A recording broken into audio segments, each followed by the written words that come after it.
Stig, what do women say to people with big dicks? I don't know. See, I know you wouldn't know. Ladies, gentlemen, and variations thereupon, it is the year of your Lord, 2023. This is Modern Escapism.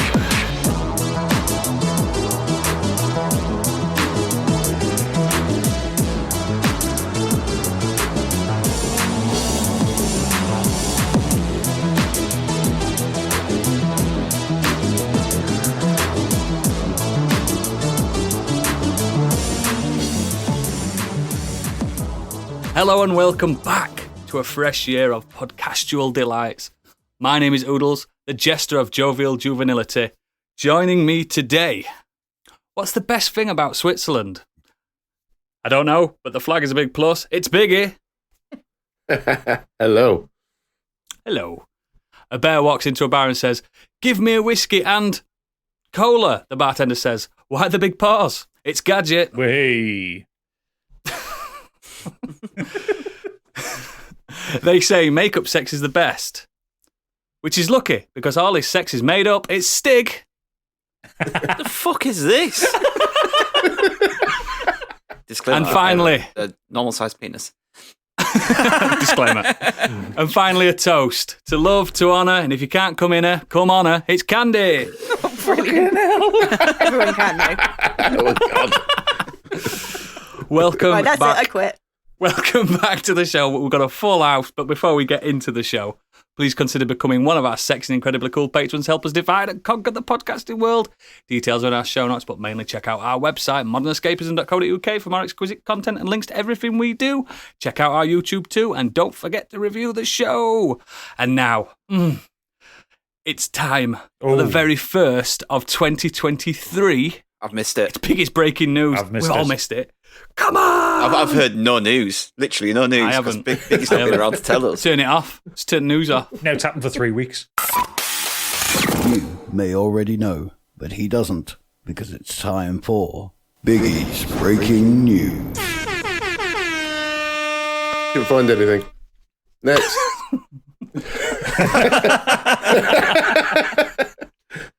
So, Atari has said it needs extra funding to continue following its VCS retro console flop, and it seems to be involved in a lot of blockchain struggles. Options apparently are new loans with its main shareholder, Irata, a company controlled by current Atari chairman, chief exec Wade Rosen, and or raising new financing from elsewhere, which may include a public offering to meet capital needs and refinance the company's debt. Go Atari. I mean, Atari have been like I can't this. believe they're still going. Atari have been like this since they existed. They've It's the video game crash of the early 80s, Of the early late 80s. 70s, wasn't it? There's never been a period in Atari's life, other than that kind of like early arcade phase and the 2600 era, where they've been financially well off. And in fact, this Atari is about 4 different companies away from the original I'm going to say it's not the Atari. original, is it? I mean, They were like No. infograms and stuff, weren't they? yeah, do you not remember that there was one point where the only thing Atari published for about 3 years was that terrible Alone in the Dark game on the Xbox 360? Yeah, and the Inferno one on the Wii. Yeah. Did they Great actually games. think that like there was a market for a retro Atari console? I mean, it's chasing the baffling. trend though, isn't it? Because you got all these different mini consoles. Like someone last year released a mini Commodore 64 of all things. Yeah. You know, Does it take out hours to load the game as well? I'm not being funny, but the games on them are shit. Come They're on. shit. They're shit. This He wants shit. to go There's a back few and good play games them. on those old like 2-bit consoles or whatever they're called. Like you've got Breakout and Space Invaders. That's about it. Yeah. That is literally all I'd play. I didn't even think Tetris were invented at that point. Buy either. this retro console to play Dizzy Egg. No, I mean, no, I do not. I mean, also So weirdly, you can buy a collection, which is like the Atari 50th anniversary, which has basically got all that and interviews and documentaries and all sorts of stuff. I like anyway, Centipede so- actually. Thinking about it, I mean, the thing is, it probably didn't help when the Atari VCS all-in bundles, that's the console, a retro-style joystick, and a kind of rough rip-off of an Xbox gamepad, when it costs $300 Oh, for Atari games. fuck. What are they on? Just get a Exactly. Xbox S and emulate it. Well, exactly. Just buy You one have to do it on your phone. Yeah, buy one of those little handheld things that Oodles keeps buying for like 90 quid off from China. They're brilliant. I mean, Like, the I've thing, been Legal. I've been flippant about the games. Like, I'm sure there is some nice games you can go back and get nostalgia from. There are. But not for not 300 for 300 2 minutes. £300. Yeah, and that lasts an afternoon, doesn't it? The excitement of that. Exactly. Yeah. I remember getting the PS1 Mini, thinking, this is amazing. All my favourites are on here. Playing them for about a minute and going, oh, shit. They look crap, don't they? These are shit. This is shit. Put PS1 games on the Steam Deck. I'm like, Yeah, the fucking Yeah. shit. Or in my case, I got the Mega Drive emulator, and I realised how much better I was at gaming when I was younger than I am now, because I Yeah. didn't get anywhere with Sonic. No, you can't. You're like, have you played Altered Beast as an adult? It's impossible. No one can ever finish that game. I'm amazed anybody ever did. But I did as a kid. Fucking hell. Beat it loads. As an I can't even get past first level. Fucking rock hard. And Battletoads. Don't get me started. Next. Well, what isn't shit is Hitman. And if you already own not. Hitman 3, the good news is you'll be able to get all the content for free for Hitman 1 and 2. And it's a bit of a faff. I don't Funny know that, if 'cause I've got any them of all. you- I know, I've got them all as well. Well, So if yeah, I wouldn't but have them all. to install it all and buy the different packs and levels and stuff, it was a real faff. So for reasons unknown, they've decided to allow everybody to have it all for free anyway, from the 26th of January, as of this podcast. I think I think it's because they're just no one's really buying Hitman 1 or 2, and people are still like Even though 2's the best. No, but I mean anyone who would want it already has it. Yes. And they just dropped Hitman 3 as a PS Plus game recently, I think. So Yes, something it's like on that. Game Pass as well. yeah, so a lot of people have access to it and just don't have access to the older game. So yeah, fine, make them free. It makes the company look good. Yeah, it's a nice move It's from good IO. for the consumer. It's a good package to And- have with all the levels. I mean, it's excellent. And I mean, if you play it from start to finish, from for all the way through all 3 games, it's the story's stunning. brilliant. No, it's not. It's terrible, but it's fucking fun No, to play I'm through. joking. I'm joking. But it's also nice that when you're playing those games in the Hitman 3 engine, like the older levels are up-resed and they have more physics stuff that you can do with it Yeah. in line with the new game. So, you know, it's not like they've just like tarted these up. Like they've made them into Hitman 3 levels. Yeah, it's good. It's good. If you've not played them, play them. Just play them. They're brilliant. Yeah. You really can't go wrong. I Next. will at some point. Yes. Every other game. It could be fake news. It's questionable, but apparently positioning your PS5 vertically could eventually break it, as there have been Fake rumours news. spreading online. There's That been the, 2 examples of this ever happen. I know, but I thought it was interesting anyway. That's Bollocks. those two examples of something happening. That's a statistical anomaly that you would just accept with manufacturing failures. Not to It is mention, a who thing has that can space in their lounge to lie it flat anyway? Me? You'd have to live I on do. it. Yeah, I could put mine You'd under have to the- live on it. Yeah, Ooh, mine's someone's the unit. earning. Well, you obviously live in castles. No, No, I live on- castles. I live inside Yeah. my PS5. You called them castles, which means you They probably should live put that in on a the castle. box. Castle not included. No, 'cause Castle. my TV unit's like Castle.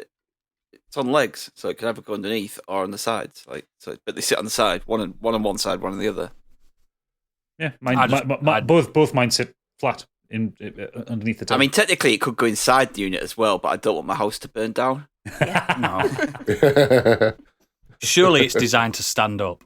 It's of course all the it is. marketing. The machine stood up. Everything. Every time you see it, it's stood up. It's a stood up machine. That's what it is. You run the risk of liquid metal spilling out of its casing and I damaging run all the the risk other of that components. every day. Just walking around the world. Liquid metal could get me at any time. I've seen Terminator 2. A solid character as well. That sounds like something Kojima would create. Just hiding Liquid along the bushes and jumping out at you. Any time. Any time we run He the is risk. the bush. Yeah. Damn you, liquid metal! Not again! Points So, at the top forget of the it. stairs and the PS5's up there just glaring at him. It's fake news. It's fake news. Next. As the worst This could be Trump fake impression news as ever. well. I can't do it. Also from Sony, apparently a leaked new IP has been revealed, apparently. There's very few details. Apparently it's described as a sci-fi RPG and being developed using the Unreal Engine 5. No Called way. liquid What metal. news? What news is this you've acquired, mate? That is sensational news. Got no details on it. It's sci-fi. It's using Unreal. Brilliant. There you go.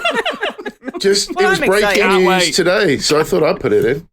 Can't wait, mate. I cannot wait for sci-fi game in Unreal. I can't wait. Entitled sci-fi. I can't wait. I can't fucking wait. So moving on from Mr. Boring over there, trailers have been released for 2 interesting movies, Renfield and Evil Dead Rise. I've watched both. That's news. They both look awesome. I know, that's why it's included. Renfield's definitely Both look going really for good. that What We Do in the Shadows Yeah, I thought that. style comedy. Like there's even like would I say ripped off? Like Guillermo's it's almost like Guillermo's homage storyline with Renfield, like with the support group and everything as well. But yeah, you know, it's Nick Cage playing a neon-looking vampire. I'm there for that. Yeah. Yeah. it looks Nicholas good. Hoult And looks good in it.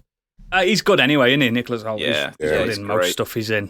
He puts his all into it. So I think that's going to be a nice little fun trip to the cinema. I bet it's not even too long, that film, either. It won't outstay its will. No, I'll be about an hour and a half. The Evil Dead one, I mean, it looks gory and kind of fun.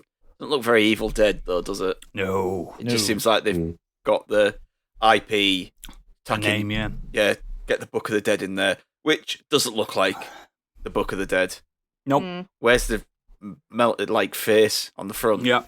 Look like a burnt turd. Yeah, and the Deadites don't look as. She just. I don't know. Like, I think it'll be good, but I'm not going to rush to the cinema to see it. How many times have you been stung by these horror remakes? Steve? Exactly. You'll never learn. You'll never learn. I'll still watch You'll it. still go. I won't go to watch it, but I'll still watch it and I'll complain about it. Future us, when Stig's coming in reviewing this film, I want to say, I told you so. And I want you to look back, to listen back to this and go, you were right. And you know it. I do these things for you and the listener. I know you do. Before. I take you one on the chin because as Modern Escapism, we are a service. I will watch something to make sure that you, dear listeners, don't have to do that. Don't waste your time. I will waste my time for you. If you subscribe to his Patreon, you're paying for him to do this service for you. This is it's a circle, guys. We're doing it for you. Nice sell. Speaking of circles, Netflix has done it again. The series that I loved, 1899, has been cancelled. Yeah, the quote that came from the creators: "With a heavy heart, we have to tell you that 1899 will not be renewed. We would love to finish this incredible journey with a second and third season, as we did with Dark, but sometimes things don't turn out the way you planned. That's life. We know this will disappoint millions of fans out there. We want to thank you from the bottom of our hearts that you were part of this wonderful adventure. We love you. Never forget." Reviewed well as well. I loved it. I thought people enjoyed it. With Netflix, it doesn't matter if it reviews well. No. People don't watch it. They just don't care. If it drops off, They dropped this when everyone was obsessed with Wednesday. Do you know what I mean? It's like bad timing again. Well, if you look at the numbers between like the first few weeks of this compared to Wednesday stayed the course and stayed at like number one for several weeks. So, and that's all they want, innit? Well, that's all they care about. People viewing, don't they? But I just get to the point. No one's going to take long running TV to Netflix anymore. No, like if they can do like a short story in one season, fine. People would be happy to take Netflix's money. But if you just do limited runs, innit? Yeah, if you've got shows. something that you want to tell over 3 or 4 series, people aren't going to be willing to do it anymore. Not everyone's Ozark and stuff. Do you know what I mean? You're just not going to get it. You're not going to get it. That's a lesson to all you budding Hollywood types. Go to Amazon. But the thing that pisses me off the most about it is look at something like Game of Thrones Season 1 and Breaking Bad Season 1. Oh, they were shy, weren't they? No one liked them. Yeah, the viewing figures originally and the word of mouth was, it's all right. And then it grew and grew. And then when they actually gave them more series, the time to tell the story, then they became some of the biggest TV shows of all time. And Netflix just aren't willing to do that. It's because they've got no money. They're a skint company. Even going back now, season 1 of Breaking Bad's a hard watch. It takes ages to get through. It's only 7 episodes long. It feels like it's 3 years. The only reason you watch that first season that really grabs you is that opening where they stood at desert with the pants. You know what I mean? You're like, why is this happening? That's the only thing that I want to get to. That I want to see what's happening. Yeah. And Bryan Cranston's incredible. That's, Oh, yeah. that's it. I think Breaking Bad had been out for about 3 series by the time I jumped on, because people saying watch it. So I knew to get through this first series, because people told me it gets better. Fine. Like, I know that the next 2 series are going to be great, and it was. But yeah, based on what Netflix is doing, we just never get these shows. They're expecting that like hit that Sopranos and Mad Men did, where season 1, episode 1, everyone was like, "This is incredible." Nothing exists like that anymore. Nothing. Nothing's just that good straight away anymore. It just doesn't happen anymore. There's no budget for it. But fuck them. Unless you're Amazon. Well, speaking of Wednesday, there were rumours that season 2 might be leaving Netflix despite an MGM deal with Amazon. But it's now been confirmed that it's been renewed for season 2. So they do like some things. For now. Yeah, because it became a Wednesday, cultural hit. Yeah, Wednesday beat Stranger Things for the most viewing time in a single week. They'll fucking cancel Stranger Things now. 400 million hours in 1 week. It's all those millennial goths watching it, innit? I've still not watched it. I've seen 10,000 people dancing on TikTok to it. I am fucking sick of that Lady Gaga song now. That's not even in the show. Is it not? No, she doesn't dance to that, does she? I don't know. As I'm aware. I don't know. I've not watched that part. Candy will tell us. It's the Cramps, isn't it? The Cramps is dancing to, I think. Is it? It's just a TikTok. So why are they using Lady Gaga then? More relevant and new song. I bet Lady Gaga's not fucking complaining. No, why are they using pitched up Lady Gaga? It sounds like a fucking child. It does me fucking head in. I've never seen this Lady Gaga phenomenon. I've only ever seen her dance to the Cramps. They just do that, this dance. They do dancing in my pants, or whatever it's called. I don't know the song. Dancing in my hands. Yeah. In my hands, not my pants. Fucking hell. No, it's stuck in my head because I've seen it so many times. And kids love it. Kids are doing this. Like Macarena in and stuff. Fucking shite. But no, to be fair to Wednesday, like my daughters have both watched it all. Like, my kids have. Like, my kids it's hit like young kids, teens, and those millennial kind of people our age who remember the Addams Family like fondly, and so I can understand why it was such a big hit. Next. Sorry. I'll do it for you while you sneeze. We're all in this. That's why I didn't say it. That's why I didn't say it. I don't know what to do without the prompt. Next. I didn't know what to do. It's clearly obvious we finished talking about the story. It's like, go on, Biggie, move on. It's just there. The teleprompter got stuck, didn't it? I need telling. Ridley Scott has said he will be returning to still alive. The epic Gladiator, and this time the story will be following his son. Why? He's dead. The dead one. Yeah, the one that got killed. The one that got strung up. I'm pretty sure. Or son of Lucille. I can't fucking remember. Son of Lucille. Lucius, his wife. Right, I thought you meant like Maximus's son. I was like, eh? I'm going to say he got killed famously. Yeah. That's the thing. Yeah, I mean, I love Gladiator. I thought it was a great movie. Ridley Scott needs to fucking refine that magic. Why not? Gladiator it's unlikely. It is incredible, and it doesn't. It is good. A sequel. No, it was a perfect story. And there was a rumor that there was going to be a sequel, though, wasn't there? Like it was actually him. Years. Well, there was a rumor that he was going to be in heaven. Oh, yeah, that one. That was the original one they wanted to do. Yeah. To me, though, Maximus would lead a rebellion in heaven. I was like, in heaven, yeah. Fuck off. To me, though, like doing a Gladiator sequel, it's like doing a Schindler's List 2 or a Shawshank Redemption again. Do you know what I mean? It's like, what's the point in doing it? These are just isolated things that are perfect on their own. What do you not remember? Schindler's Titanic List 2, 2? More List. Titanic 2. It's stupid. They actually did make Titanic 2, though. Yeah, but not him. Not James Cameron. Not James Cameron. Yeah. They're all going, fuck, it sunk again. I think it's a horror film, actually. I've no idea. Yeah, I think it is as well. Returning to his old IPs, but just... Because he's an old man, he's like, get me my typewriter. I have an idea. But he can do good new ideas. I thought The Martian was brilliant. I know it's based on a book, but brilliant. Yeah. No, he did good work. The thing I find with Ridley Scott these days, it's much better if he doesn't write the film. Yeah, if he's somebody like else writes it for him. Yeah, if someone adapts someone else's work and he's just the directing man it, knows his way around a set piece. You cannot argue with that. Yeah, I mean, even in his shite films, the direction is always wonderful. The problem is the man can't write anything and hasn't been able to for about 25 years. Yeah, just. In fact, I want to say Gladiator might be the last of his original good films that he's had every hand in everything. Yeah, did he write everything. What about The Last Duel? Did he write that? No, he didn't. Did he? No, it's based on a book, No. I think. Yeah. And that was shit. Well, I've heard really good things about it, actually. Yeah. I think. Yeah, but Yeah.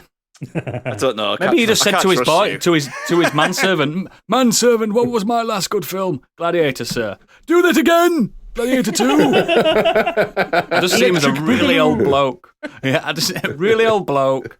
Can we set it in I don't know, Egypt or something? No, because that civilization was gone by then. It doesn't matter. Fucking Ridley Scott. Shut up. enjoy Get your him off. retirement. Enjoy your Yeah, just relax. Fucking hell. Oh, next. So thanks to Gadget for throwing this one in. Apparently 50 Cent says he's collaborating with Eminem on an 8 Mile TV show. Did I put that in there? Now, I love that movie. No Must be that beard lover coming of in. rap. Must be that beard that's coming in, Gadget. Oh, is that Yeah, what that is? I love thought you'd that. not had a bath. Cat's not been around to lick it off. It's looking good, actually, man. Now you've pointed it out. Nice little shape there. Anyway, If you want to know what we're talking about, guys, watch us on YouTube. yeah, 8 Mile was a fantastic movie. I loved it. I thought it was really well. It's good. Really good. Great performance from Eminem. So yeah, if they can translate that to a decent TV show, why not? But why? Yeah. Again, why? Why do they need They that? already have the film. Why They have the film, they have the album. Why they tell the have- exact same story but in TV form? Do you think his mate will shoot himself again? I can't remember the film. Yeah, his mate. I remember his mate Okay. shot. He sent him dick. Yeah, he shot himself in the dick. I remember that bit. So That's is this the going most to be the memorable same bit. story, but with somebody? Would Eminem still play Eminem? Surely not. I No, I- no. I- Not at his I age. He's don't know. 50-year-old. was going to say. That's what I mean. I would really enjoy seeing a mid-50s Marshall Mathers playing himself coming up in Detroit. Take my money now. Like, are you supposed to be? Are you 19? Yeah, I'm 19. I'm Eminem. Having an argument You with could his do mum, the, who's played by someone 20 years younger than him. He could do the Rocky thing where he tries to help somebody else come up, you know? Yeah, but Do you you don't know need a what they cut. could- You do you know don't what need they a could fucking do? cut man for No, rap. do you know how they could do it if you want to bring Eminem in? Would be similar to how they do Young Rock, where he's being interviewed and he's talking about his life, and then it cuts That back works. to. So you could cut to modern day Eminem talking about his life and going, and then it kind of going back and him going Yeah. over like things that happened in his life. It can be like, back then I spent so much money on peroxide, it was unreal. Yeah, Next. A bit of sad news, I'm afraid. Monkey Island Terminator actor Earl Bowen has died. Bowen appeared in a dozen of games, but is likely best known as Dr. Silberman from the Terminator films. The one that got a pen in his neck. Yes. That's the one.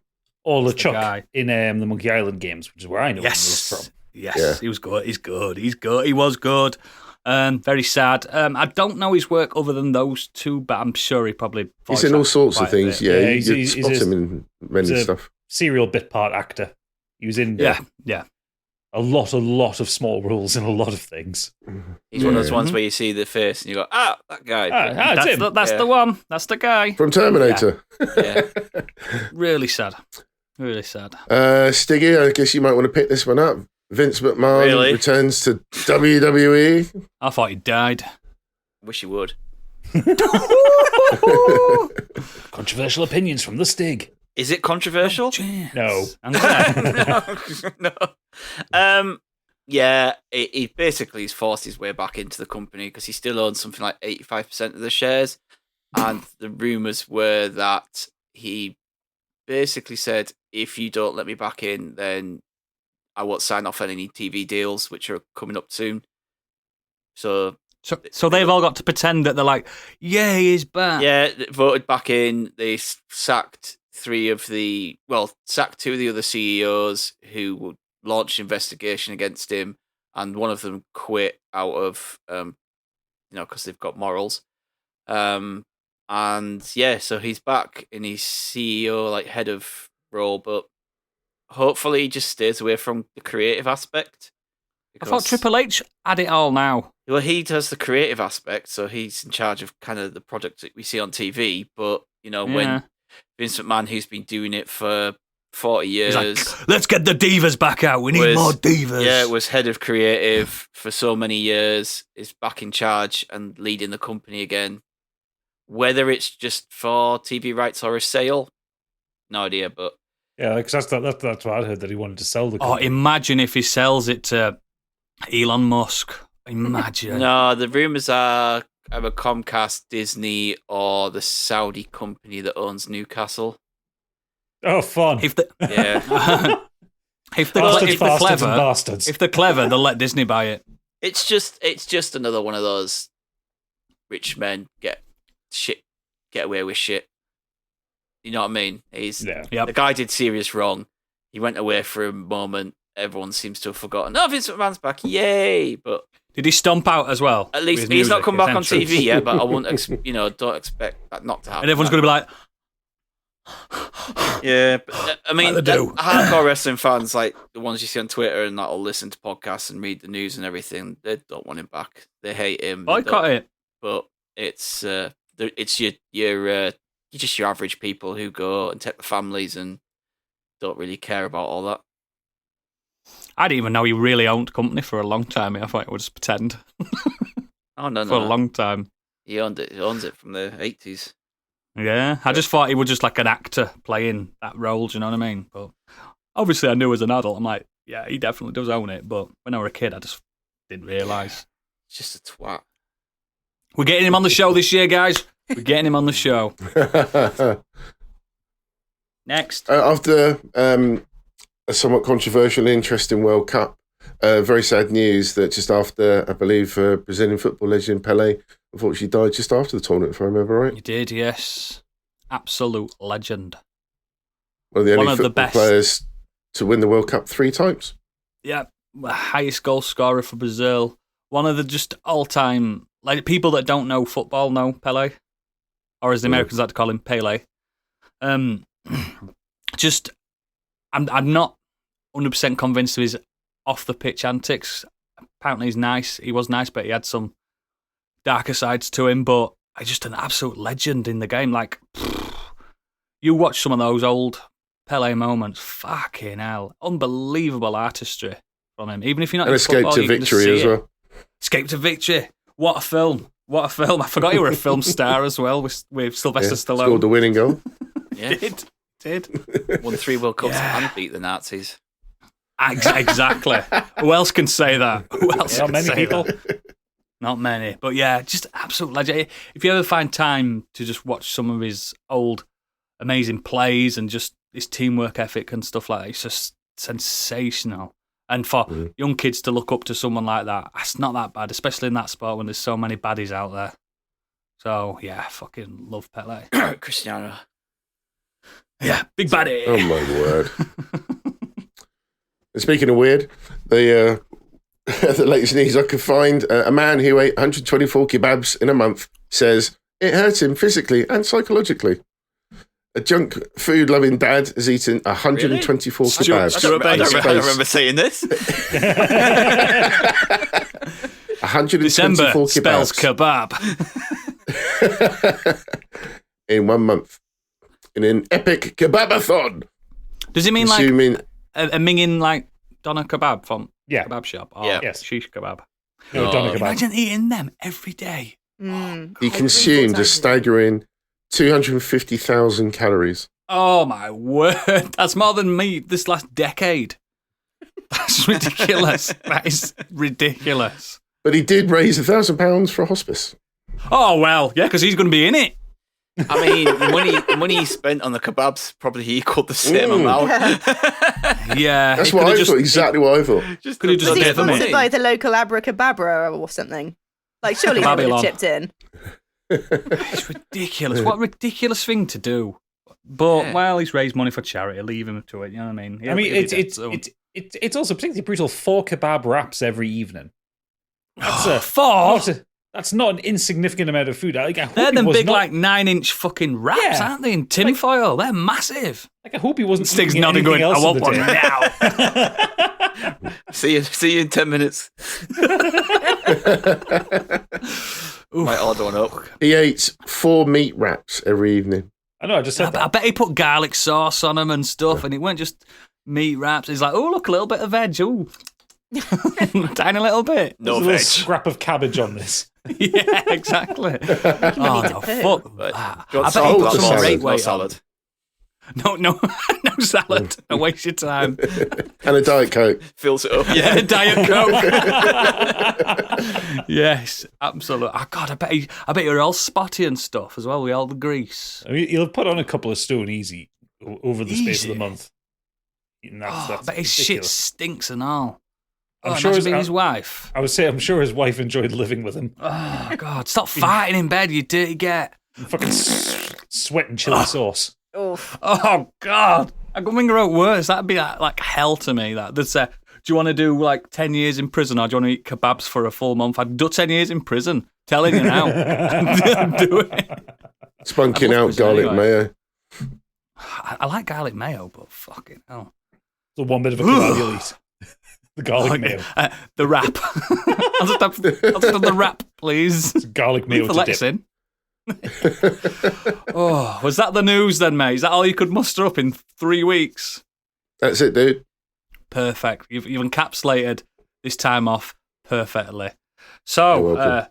for new listeners, because maybe new listeners, this is the moment of the show we call the Nexus, and it's usually what we've been doing the last week and what we've been getting up to. But we've had a couple of weeks off, so I'm expecting great and grand things from you all.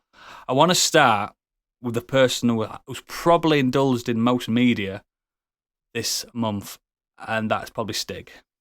Probably glued to telly, that lad. Glued. No, I've been gaming most of it, but I'm going to talk about a TV What? show. You don't play games. I've completed more games this year than you have. It doesn't take much to complete one game because I've not completed any. I've completed 2. Well I'm close to completing 2 more. No, I'm going to talk about what I did this week. Save other stuff for another time. Yeah. So this week I've watched a new Netflix show called Kaleidoscope. I've heard good things. So this is it's an American heist drama. It stars Giancarlo Esposito. So That's the guy. Gus. yeah, Rufus Sewell, Paz Vega, Jai Courtney. But Jai Courtney's actually He's literally in everything, isn't he? Jai he good Courtney's now? good in it. I think Jai Courtney's turned good because he's now, rather than trying to be the leading man in He things, realises it's a bit. he realizes player. if he just plays the arsehole, he's really good at it. So, but yeah, Yeah, it centers around a group of people planning and trying to pull off a big bank heist to rob these huge vaults full of all these bonds. But the thing is with this is, bar the last episode, you can watch these episodes in any order you want. What? So there is no actual moving storyline in how you should watch these episodes. Each episode is named a different color. You have yellow, which takes place 6 weeks before it. Green, 7 years. Blue is 5 days before the heist. Orange is 5 days. Yeah, orange is 3 weeks before. Violet is 24 years behind. Red Wow. is the morning after, and then pink is 6 months after, and then white is the heist. So they tell you to leave white to the end, and then the rest can be They watched. tell you this. Where?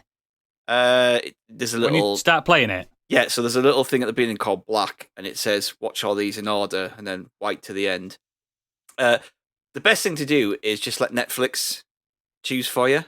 So it Just choose randomly, randomly. it just does it randomly for you. So we just knowing me, played it'd pick white straight away. Netflix. Just watch the last. I have heard people Like how say you it's read better your to books. watch red and pink after because that's the aftermath of the heist. But I actually found it really interesting to see the This is aftermath. such a weird concept. Yeah, I I'm actually into it. I I really am. liked seeing the aftermath before the heist because of things Yeah. that happened and where characters ended up, and you sat there guessing, going, "Ooh, what happened? What happened to him? What happened to them? What happened here? What Like all on that?" Reservoir Dogs. That's what the whole film's about. Yeah, and you kind of you get all the answers in white. So we were like, "Oh, so what's that about? What's this about?" And then obviously you find out right at the end, like it shows you everything and how they did everything and whatnot. This is fucking clever, this. This Yeah. is dead clever. I see the Rotten Tomato scores are like 50%. They aren't really, really good scores. But I really enjoyed it. I mean, me and Kate really enjoyed this, and we're really invested in it. And the episodes kind of all range from between half an hour and 50 minutes, depending on what the episode's about. And I think what order did you do it in? Just any? I can't remember. We started with yellow. Weirdly enough, actually, the one we did it in is how Wikipedia's written down here. Oh right, just randomly. But yeah, it just happens to be the same one that we did it in. But it was quite good because you had like one episode it'll introduce you to a certain character. And you're like, hey, what's that about? And then you'll get 24 years ago this happened, and it kind of tells you the backstory of it. Or then all of a sudden it introduces. There's a talk of the FBI, and then you get the FBI introduction and stuff like that. But yeah, it's really good. I really enjoyed it. Does it manage to stick the landing on everything being kind of out of sync? I thought so, yeah. I thought there's parts of it where I thought, well, that just seems a bit convenient. Do you know what I mean? Like you just think surely there would be guards there, or this there, or that there, or why would you leave that there for someone to find, that kind of thing. But other than that, but they're kind of tropes in all these kind of films, I think. Yeah. But there's it just kept you guessing, and then there was a moment in one of the episodes that happened, and I thought about it in my head, and when you see it in white, and it shows you, oh yeah, that is how they did it. I was like, I said I knew that. I saw that in that episode just randomly, and I thought I was going to say something to you, and I didn't. She says, yeah, but now you sound like you didn't think it up. I said, I know, but I did. Yeah, I was like, I'm on her side. I wish I'd have said something to you because I saw it. And she thought the same thing, but we kept it to ourselves. Oh. Like it was just kind of like something happened, and I wanted to make Mo say it, but I didn't want to spoil it for her in case she hadn't picked up on it. Yeah. But we've decided now because of that, so that if you pick up on something in these kind of things, just say. Because now it sounds like I didn't. But what if you're watching The Usual Suspect and you go, I reckon he's Kaiser Soze? That's going to ruin the whole fucking film, you know what I mean? Yeah, but if you know it, then yeah. Right. But if you're watching it for the first time and you have an idea. But yeah, I really enjoyed it. We watched it over, 3 nights, a couple of episodes a night. I'm really intrigued in that. Time. I do like the strange, like it's called Kaleidoscope as well, which is really, it plays on that, doesn't it? Where it's any order, just colours. You literally could start the thing with 6 months after the heist, or the morning after it, but you won't find any of those answers out until right at the end when you watch White. Wow, what a clever thing. That's what's good about streaming services. They can do clever things like this. They'll not do it again, though, because it got 50% on Rotten Tomatoes. Yeah. It's a shame. The only disappointing thing was when they did the flashback episode, you do have 2 old men in their 50s and 60s just with like shit wigs and makeup on. But they still move like 60-year-old men, unfortunately. It doesn't kind of work. So obviously the budget for de-aging wasn't there, but other than that, like, it's really good fun, and there's some good twists and turns in it. There's a few I didn't see come in, but there was a few that you did see, which I always appreciate. You didn't mention it. That's the thing. No, but I always like that when you can actually pick up on a few things, but then you still have like it's clever writing, isn't it? Pulled under you from under you, yeah. I like that. That's a good recommendation. I might jump on that this week. Anything else? Loads of stuff, but I'll leave that for. We're going to save that, aren't we? Plus for our Patreon, yeah. Yeah, patrons are going to get a right bonus this month. Bonus! Woo! I'll go next. I've got 2 little things. One thing, I have been playing a computer game, but I've not completed it, Stig. You'll be happy to know. Pathetic. What happens when you mix Monster Hunter, Dark Souls, and super cute deformed mechs? You get SD Gundam Battle Alliance, guys. Come on, don't turn off. Listen. SD Gundam Battle Alliance by Bandai Namco, of all people. Who would have thunk it? Shocking. Shocking. Yeah, I that know. A game with a title that sounds like a keyboard thrown down a hallway would be published by Bandai Namco. I know. Who'd have thunk it? But yeah, if you like Monster Hunter and you like Dark Souls, you're doing yourself a disservice not even considering this, because there is demo available on all platforms. SD, when it comes to Gundam, it stands for Super Deformed. So you've seen a little Super Deformed gun. Let me find one. This is, again, for the YouTubers. Put your pants back on, Noodles. This guy here. That's a Super Deformed Gundam, yeah? So it's a Chibi Gundam. Chibi Gundam, that's correct. And they're basically, in the mangas and stuff like that, they just make them small, and even the humans are tiny little minuscule people next to them and stuff. And this game is basically like a Monster Hunter, where you dropped into a map, and you've got to go and kill a boss. It's that. Yes. But it's really fucking good because it's mechs, and you get to make your own mechs and build them, and when you kill monsters, you get parts from them to build other mechs, like Monster Hunter with armor. You get what I'm saying, don't you? If you're into that. Oh, look at him. He's so happy with it. It's so good, but it's mega long, so that's why I've not completed it yet. But the main thing I want to talk about is a show I watched, and a show that's really affected me in a good and a not so good way. It's called The Patient. It's on Disney Plus. Steve Carell and Domhnall Gleeson. I don't know if you've ever heard of this show. I've seen the title for it. I haven't seen anything on it. Only when you brought it up. Which is disappointing because it doesn't seem like it's been advertised much. It's not.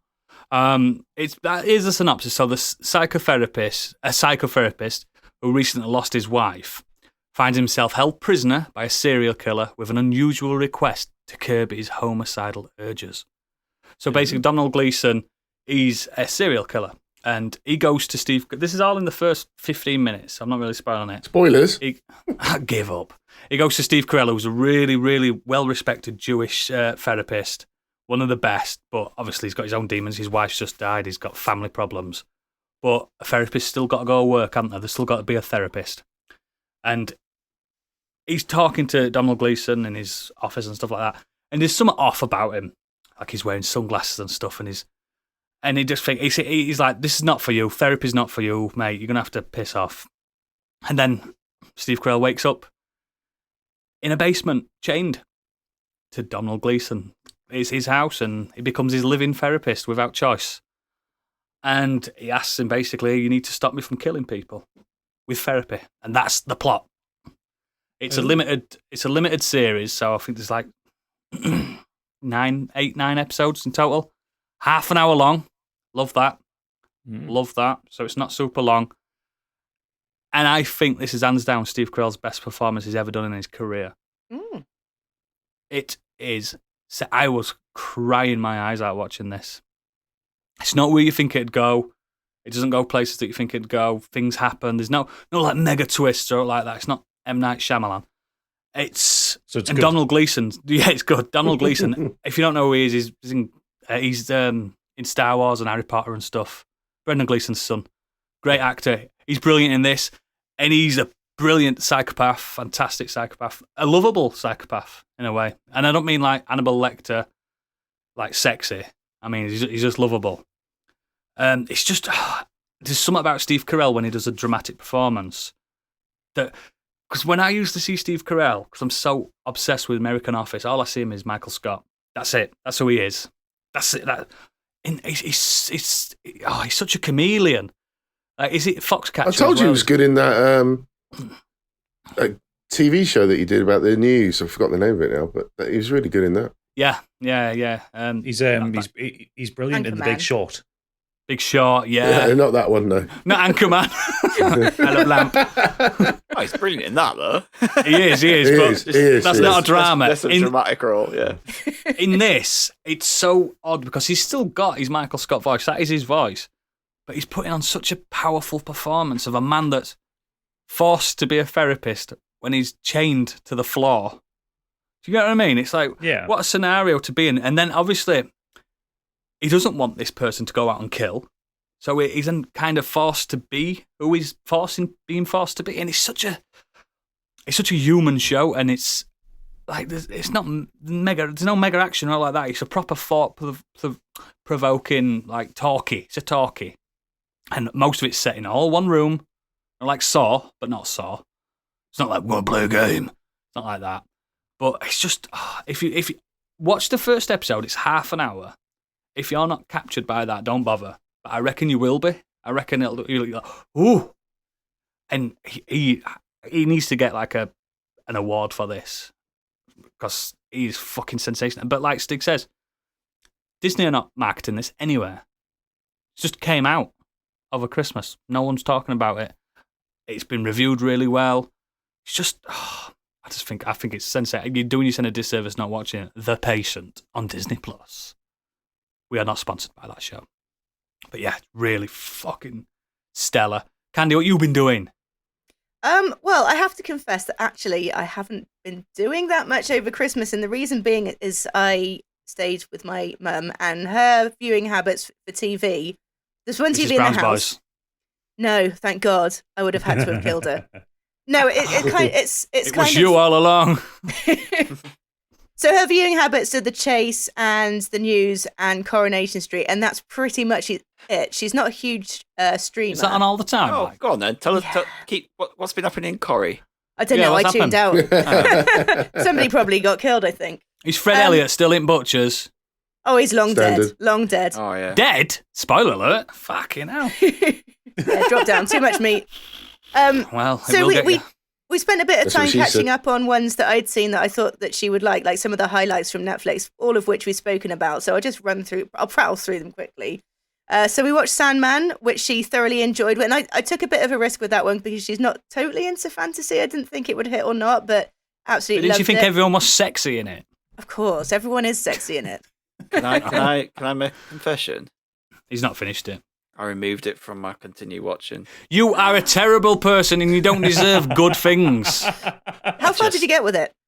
The last episode I watched was the one.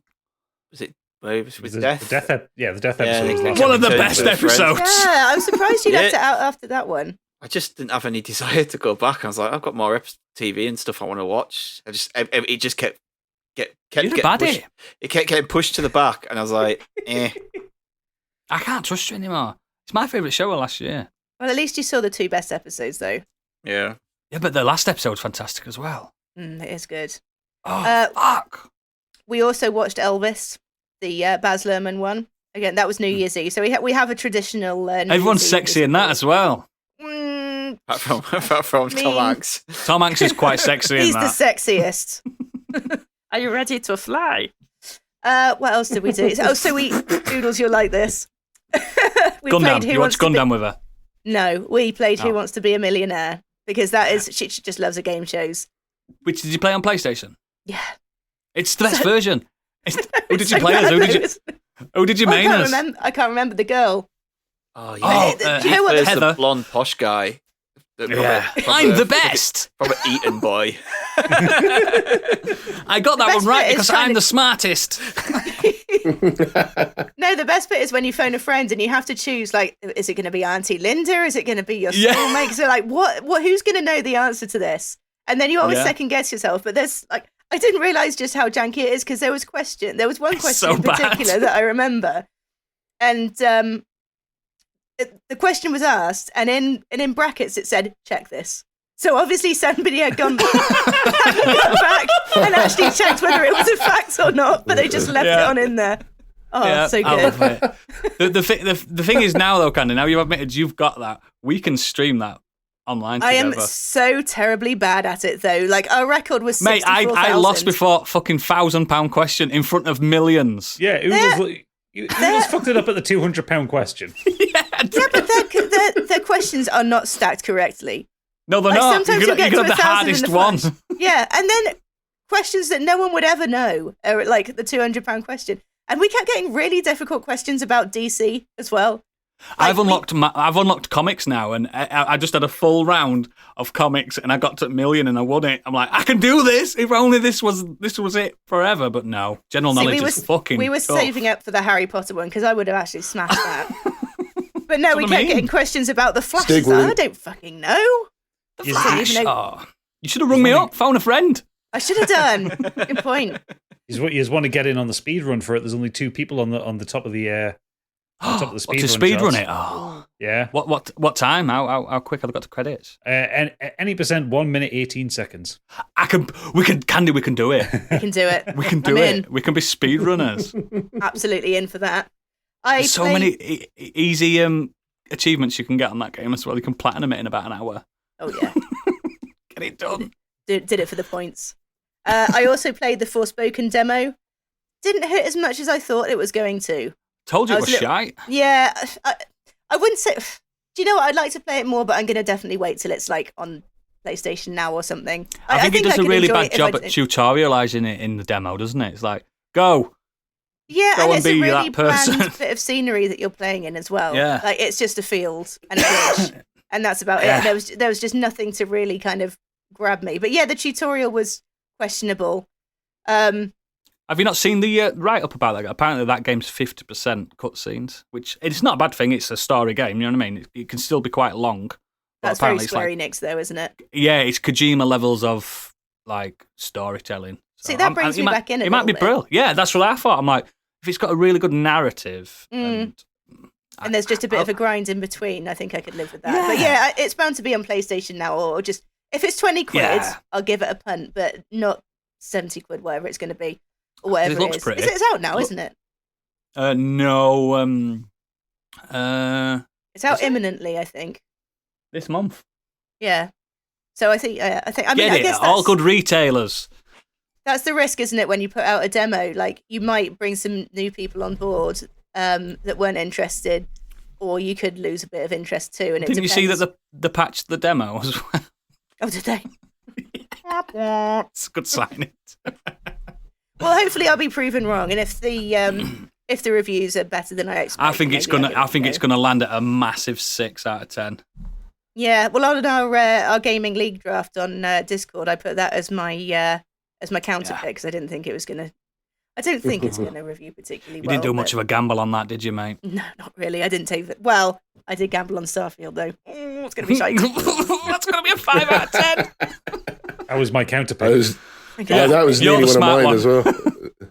I'm building a cockpit in my spare room just so I can sit there and be fully immersed in my. Yeah, but you're not gonna do what Gadget's done. You were so excited for that game that I've been playing that he sent me. That's fucking turgid.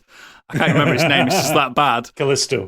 That's right. And he just admitted it. He's shite. You're going to be like, Starfield's still good, guys. There's something in there. There's something. It's like, Candy got a 3 out of 10. There's still something there. Fallout 76. I fought hard for Fallout 76. I tried There's something hard. really good about it, guys. You just got to get past the first 45 hours. Then, mint. Fuck that. I did watch Glass Onion. Which is the follow-on from Knives Out, so the second in the Knives Out film. Yeah, disappointed. You can obviously, you can tell that they had probably a bit more. Well, it's hard to tell actually if the budget was the same and they spent it on set pieces rather than quite so much of a star-studded cast. Although it did have as disappointing as that. I think the film and the plot is. I still think Benoit Blanc's fantastic. He was brilliant, and I love how he fully went into the campness of it all as well. Like he's actually. It's definitely a little bit less serious, I think, than the previous one. When he walks up in his one-piece swimsuit with the yellow neckerchief on, I was fucking howling. Yeah, sensational. If Hugh Grant wasn't enough of a clue. No. Yeah. But yeah, I mean, it was enjoyable. It just didn't live up to Knives Out. I didn't think. I thought the plot and the writing was just a little bit weaker. Wrong. I enjoyed that it was a little bit of more of a. just turn the tables on her.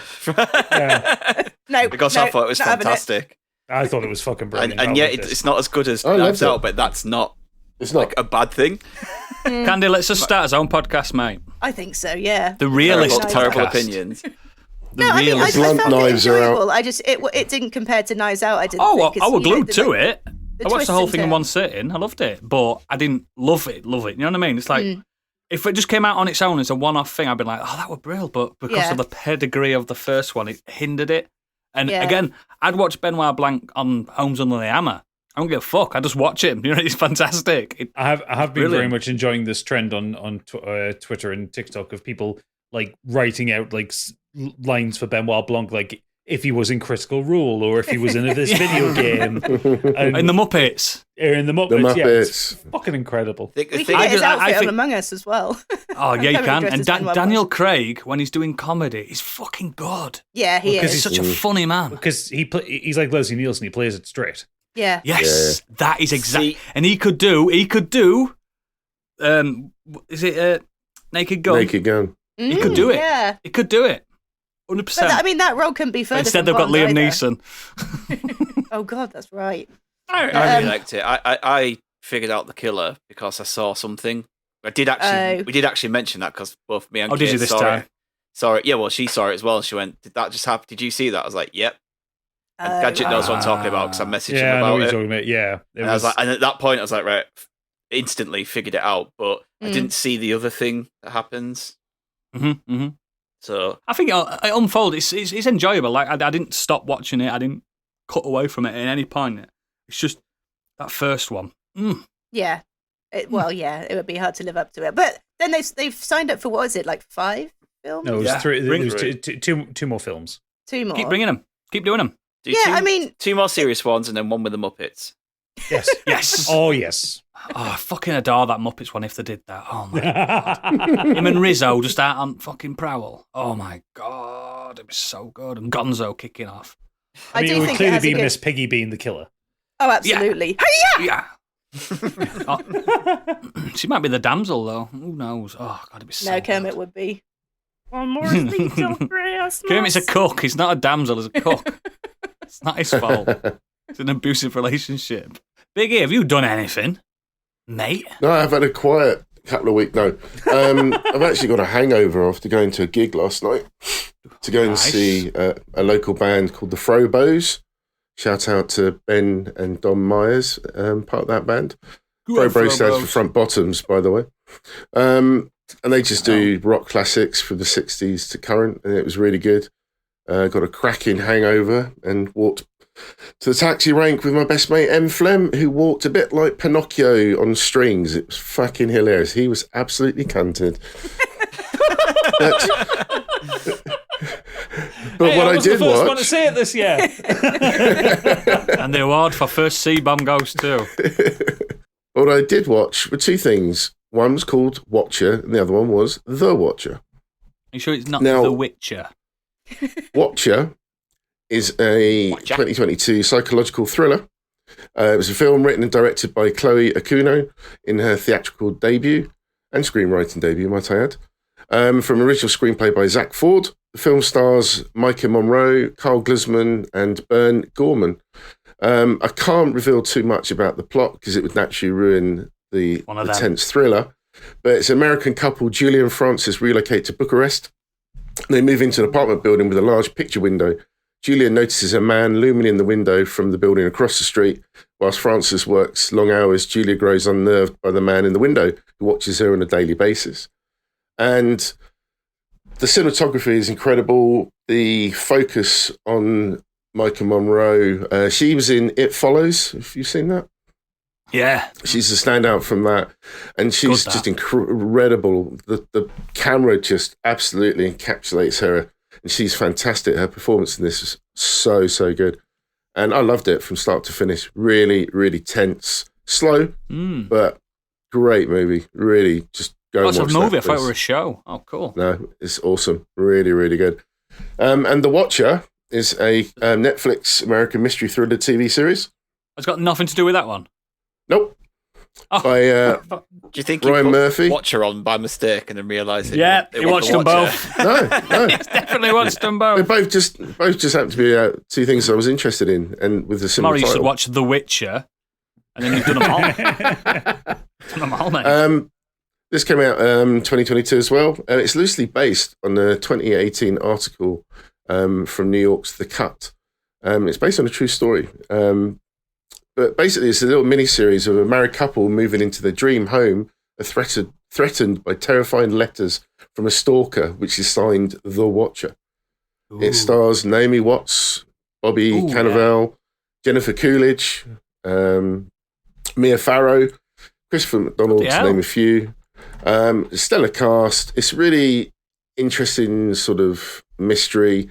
Each episode sort of it has red herrings left, right, and centre. So every time you think I know who it is, obviously it changes, and it's so good. It's really well done. Apparently, it's been signed up for a second season, but we all know how Netflix works, and it ends well enough. And it's reviewed really well. Well, I think it's really good, really, really interesting. Again, you don't want to talk too much about it, but Jennifer Coolidge is fantastic in it. She literally plays herself as she does in almost every movie she's in. She's really good in this. He's Bobby Carnival, the big, hey, I'm a fucking Italian, man. He's just playing that role. He always plays that role, doesn't he? Yep. Yeah, he plays the father. He's fucking really good. mook. But his his breakdown is his suspicions about who the person is causes havoc in the family as well. But yeah, really, really good, really tense. Really, really good show. Loads of good stuff so far. But it's difficult to talk too much about them without obviously going into spoiler territory. So I'd rather just let people check them out. But I recommend both of them without a doubt. Excellent. Brilliant. Gadget. Hello. So I'm going to take this opportunity to do my standard watch games done quick because that's kicked off this evening. In fact, I'm currently watching... Are you going to do your usual and let me know what I need to watch, please? Yeah, well, I'm currently watching it on silent in the background, Symphony of the Night. What? Turn this off. Let's fucking go. All bosses run in 35 minutes. No way, not on Symphony. Well, he's 8 minutes in and he's already got the dog form. Fuck off. Yeah. Well, there's loads of ones I'm looking forward to, like Stray, Ocarina of Time 3D. Yes. Metal Gear Solid 5. Wow. Well, Ground Zeroes, rather. Ground Zeroes getting the perfect run in like 15 minutes. You get an achievement for that as well. Yeah. But the one that you'll want to look out for, Oodles, is on Thursday, so the day this comes out. You'll have to catch up on YouTube after the fact. I always do. But Neon White. The actual speedrunning game? Yeah. He's getting speedrun. Because I haven't finished the game, you'll know more about this. White's Heaven Rush in 40 minutes. Fuck off. That's what they're Not doing. a chance, not a prayer. Not going to do it. Well, do it. Took me 10 hours. Well, yeah, he's apparently doing it in 40 minutes. So, yeah, this one is for because it's the winter one. I believe this is the Prevent Cancer Foundation? Yeah, Prevent Cancer Foundation. Mm-hmm. So make sure you get in. I've bought the t-shirt as usual and just donate them some money. They're all lovely, lovely people. It's so fun to watch. Yeah. So, and yeah, there are loads of them. The whole schedule's up right now and everything gets put up onto YouTube after the fact as well. So it doesn't matter if you missed it. No Dark Souls ones this year. I haven't spotted it, but I'm sure there probably is. It's been done to death, hasn't it? It's been done plenty of times. I don't think there's anything new on there. Hang on, let's have a quick look for Souls. No. Dark Souls 2, Scholar of the First Sin. Ooh, Scholar. Ooh. 1 hour 20 to do all the old Souls. Fuck off. These people are insane. That's towards the end of it. I mean, immediately after that run is Legend of Zelda: Link to the Past, 100% in an hour and 15. We had that known glitch that gets you to the last boss in a minute. Well, yeah, because they're 100% in it. Oh, fucking hell. So, yeah. I want to see some Monster Hunter ones, but I don't know if you can speedrun Monster Hunter. Yeah, you can. There has been ones. They haven't done it this time, but I'm sure they did Monster Hunter Rise at one point, and they've done... Because it's out this month, Monster Hunter Rise, guys, on PlayStation. And last one, Metal Gear Solid 3, Snake Eater, 1 hour 25 on European Extreme. Fuck off! You can't even get spotted. Yeah. So, but the stuff I've done this week, so quick mention, because I've had a very Taika Waititi-based week this week, because on iPlayer, both Season 4 of What We Do in the Shadows and the first season of Our Flag Means Death dropped on the iPlayer I've seen this that week. as well. The pirate one. Yeah, so we watched all of Season 4 of What We Do in the Shadows. We're at 3 episodes into Our Flag Means Death, which is fucking great, because it's Rhys Darby playing a fop of a pirate. I had to watch that last year on Daily Motion because it weren't available over here. So I watched Impact. I've watched it all. It's really good, isn't it? Rhys Darby's so good. Yeah. It's taken ages for both those shows to come over here because Season 4 of Shadows was out. Yeah, in done the middle ages of ago, last isn't it? year. Yeah, in America. So it's only just come out over here, which is really frustrating. But it was a very good series, and I really enjoyed it. But the main thing I've been doing this week is playing a video game. I've been playing Ghostwire Tokyo. Oh, yes, I want to know about this, please. Yeah, so this is an action-adventure game from Tango Gameworks, yeah, which is Shinji Mikami's studio. The Godfather. But not directed by Shinji Mikami, because the whole remit with Tango is that he wants to give opportunities to younger developers and younger directors. Yep. So this one is directed by, I think it's his first game, actually. This is Kenji Kimura. Kimura. Didn't he... No. Ignore me.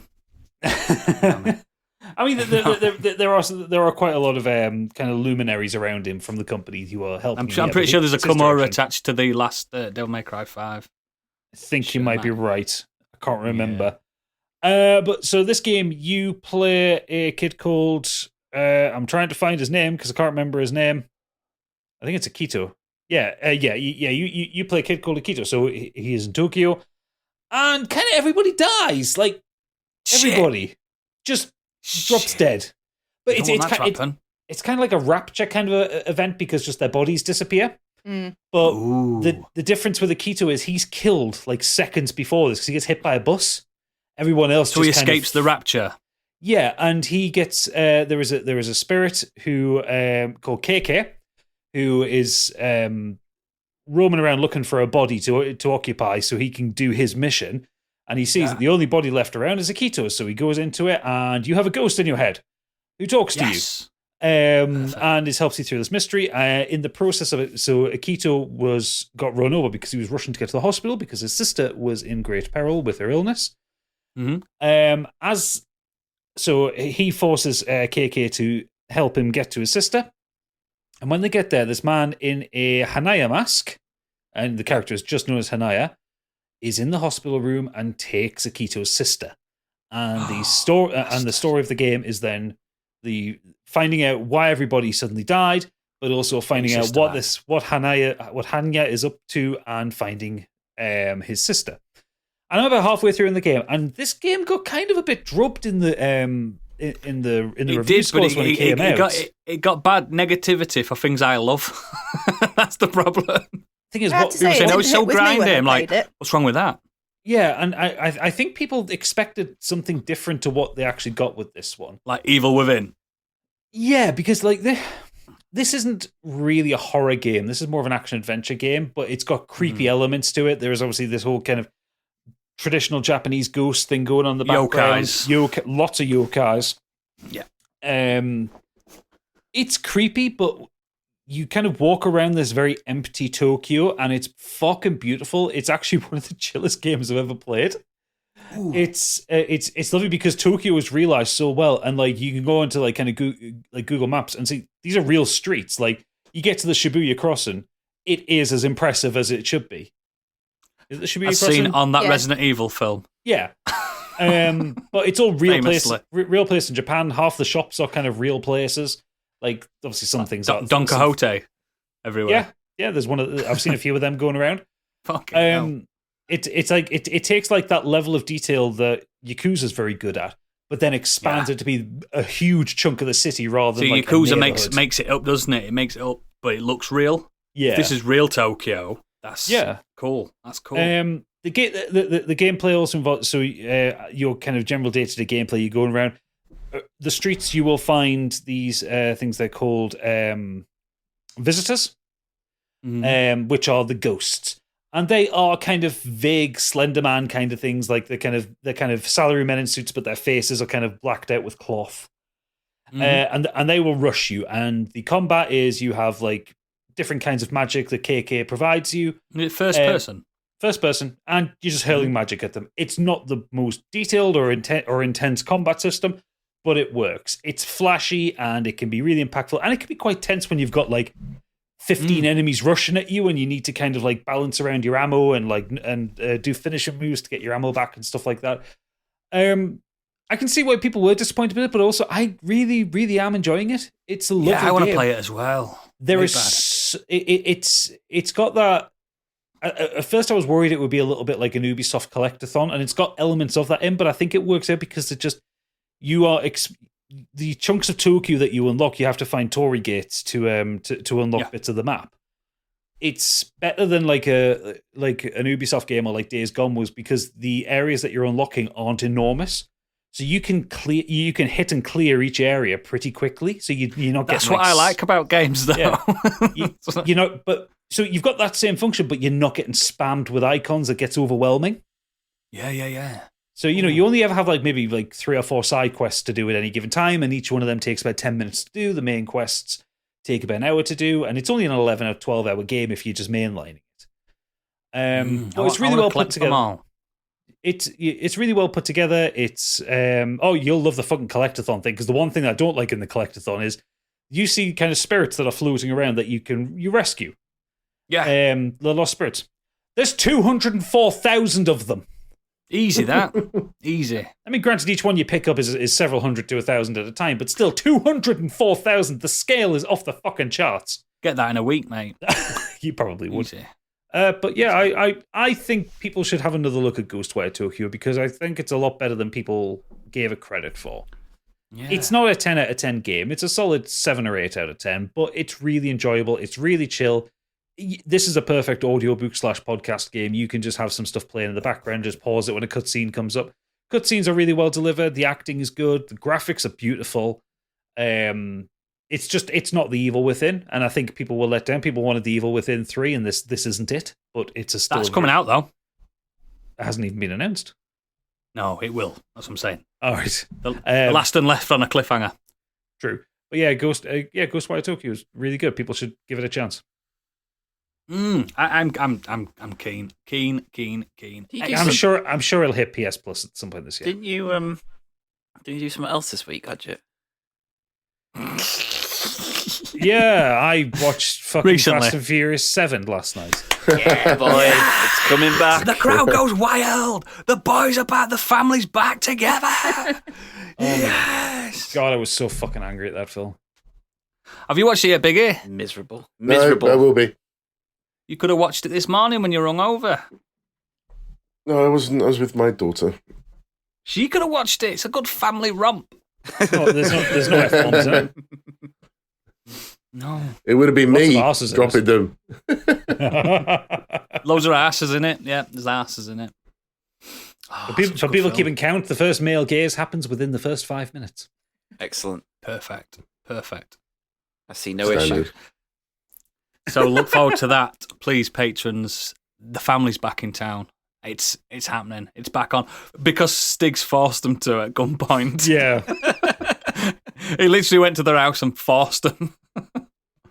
They promised the And, people. Yeah, and I watched the extended edition as well, so I watched even more of it voluntarily. You've seen Extra more of punishment. Fast 7 than I have. I've not Yeah. seen the extended It's like- edition. You're more of an expert than me. It's a 2-hour, 20-minute film without extended. So I don't know Yeah. how long the extended one is. 2 hours Is it like 30. Return it of was, the King? It was 10 minutes of added scenes. Oh, God. I don't happy. think any of them were necessary. I'm so happy for the patrons because it's what they've been yearning for. Didn't they get one episode last year? One episode. Yeah, they did. What is it? Pooer. Excellent. Get that done, and then we're going to do Kenny Potter. So get that done. Ooh, excellent. Let's get on to the main topic. Come on now. We're talking about things we find funny because it's funny month. Everybody's funny and having a fun time. It's kind of a bit of a free-for-all. This is what we find funny and stuff. So let's start with Candy. What do you find funny? I've got In loads media, of things. obviously. I've got loads of things that I find funny. I've written them all down. You can't just pinpoint one funny thing, can you? That's the funniest. So in no I've got a particular list, order. don't worry. Tenacious D. I'm starting off with, especially the first album that they did. I love the skits in between them. I love the Tenacious D film. I love the Tenacious D HBO series that they did. Did you? Just so daft. Yeah, completely. I love it. Just everything about it is just. You're such a fucking stoner, mate. It's unbelievable. Well, do you know what? I started watching it before I only started smoking weed when I was about 35. Yeah, but you were 34, destined. 35. You were destined I was to do it. Yeah, no, I was destined. Do you know what? I'm the most not sober, but I'm the most unhigh Kevin Smith and Tenacious D fan ever. Like, it's a surprise that the weed kicked in quite so late. Wasn't Kevin Smith sober while he was doing all those films, and lately he's just a massive stoner again. I think he only became a stoner later in life. Like, I think it's like the last 10 years. You're basically Kevin Smith of Bristol. I am, and I will happily take that title. What else have we got? Mrs. Doubtfire. Absolutely love that film. I thought you said Mrs. Brown's Boys. Mrs. Brown's Boys. Yes, absolutely love it. Can't beat it. But in particular, did you know it was a man? Scene. Could you tell? What? Big twist at the end. Massive. You know that it's not even a real house; it's a set. Shut up. You fucking what? But yeah, particularly the restaurant scene. Oh god! And it's just like a masterclass from Robin film. Williams. Yeah. And it used to. Do you know what that scene as well? It used to make me cringe. And the more I watch it, the more I just can't. Like, there's really like, it sounds funny to say in a comedy film, but that's really, really what I would call like fine acting. And just Robin Williams' timing and everything is just absolutely spot on. But it's endlessly quotable. And I remember that I was at a festival, and I'd been at the front barrier for hours and hours waiting to see this band next to a complete old crab cow just moaning and saying she was getting shoved and jostled and she just wasn't in the festival spirit. And just before the band that I was waiting to see come on, out of the air came a fucking apple core and got her right in the eye. And off she fucked. And somebody about 3 rows behind me said, "Oh, it was a run by fruiting!" And like, the entire crowd just absolutely went off. It was the funniest thing ever. But no, just absolutely love Mrs. Doubtfire. And that's one of my feel-good films as well. Yeah, but don't you think there's a sinisterism to Mrs. Doubtfire? The fact that Sally Fields could never pull Pierce Brosnan in real life. Have you seen State of Pierce Brosnan in that? He's stunning. And Sally Fields is just Sally Fields. She's just... You know what I mean? It's like, she's a nice Pierce person. Brosnan is fucking James Bond and she's pulled him. I always really feel bad for any actor that has to act opposite Robin Williams. It's not fair, is it? You're literally just a support.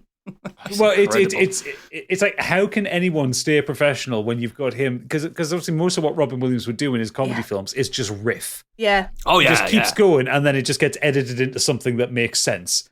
That chaotic scene with the cream and stuff, and that's so good. Like if you're Pierce Brosnan in that restaurant scene, how are you doing that with a straight face? I don't know how let alone looking pissed off.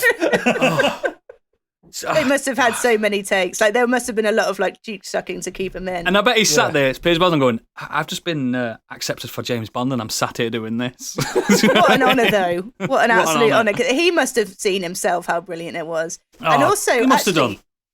Moving on from Mrs. Doubtfire, and I didn't write it down, but I'll include it anyway, The Birdcage. Birdcage is so good. Love that film. And I haven't seen it in years, which is probably why I forgot to write it down, but I just... Such a super brilliant gay, film. super fun. Super gay, super fun. And if you haven't seen it, because it's quite old now, and I've spoken to a lot of people about it that have just never even heard of it. It's like 93, 94?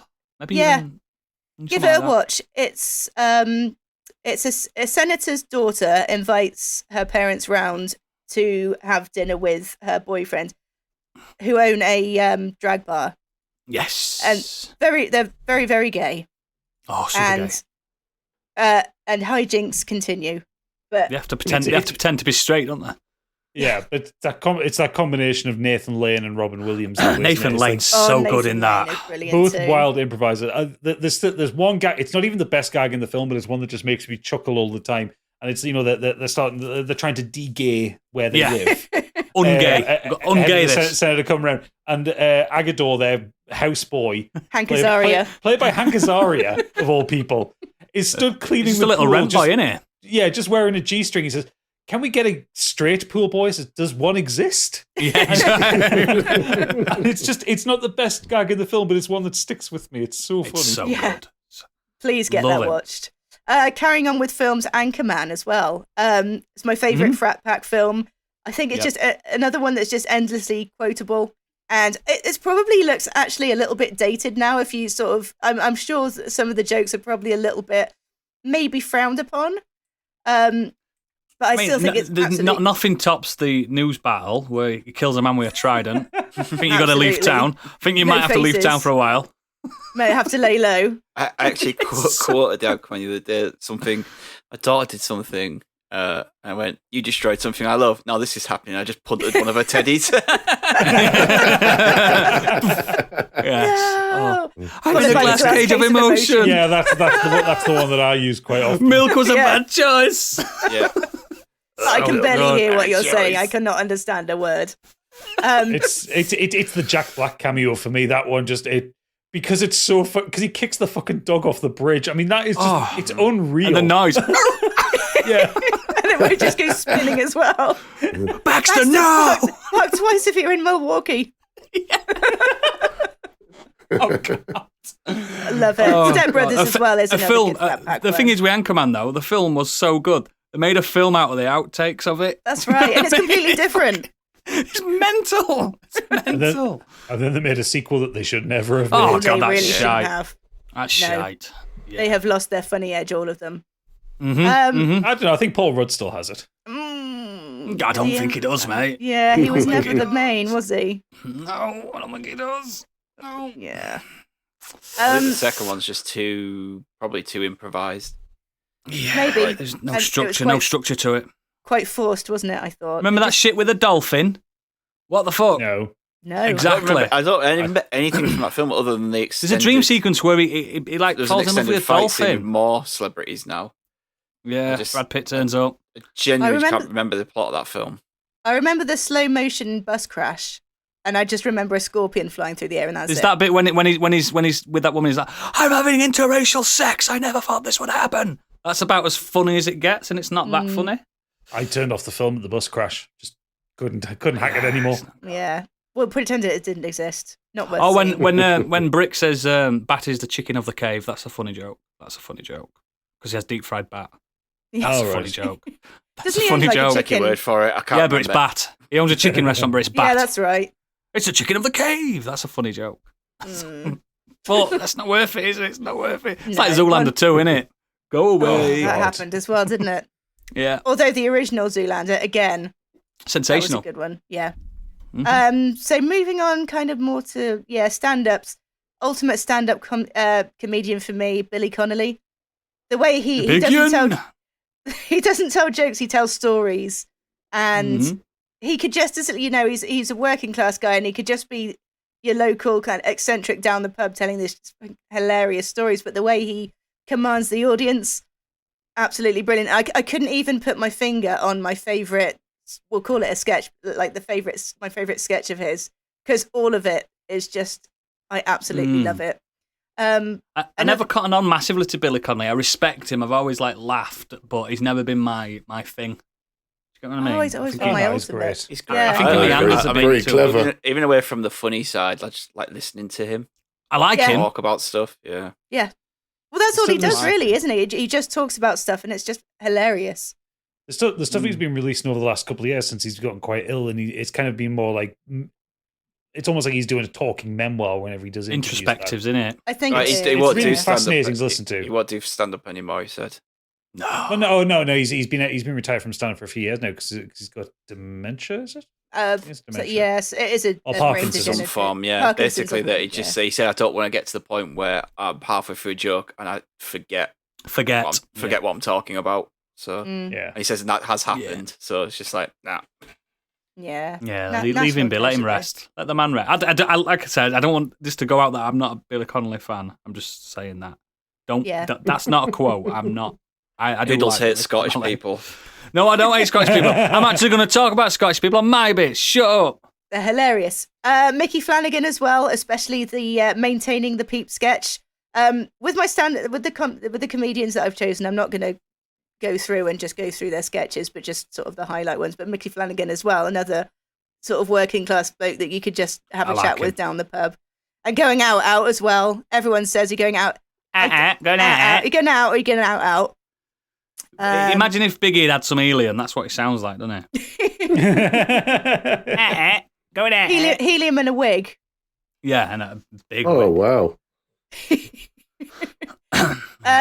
Spaced. I've talked about it Yes. ad nauseum of this, but the episode in particular where they go to Camden on a night out and it ends in a slow motion finger gun battle. It just, Yeah. they Hey, used mate, to this isn't weed. It's oregano. How do you know? I'm doing catering. I'm a catering student. Yeah. But I love Space all is- space, but I do love that episode where they go to see David Walliams in that play. It's not finished. It's Yeah, I finished. love that one. It's the Robot Wars episode for me. Oh, God, yeah. It's, It's so good. fair. That's not fair. No So smoking. good. But yeah, there used to be a break in space when it was first shown. And I remember we watched that one episode in particular. And the break came on, I was absolutely laughing. And I was still laughing from the first half when the second half came on.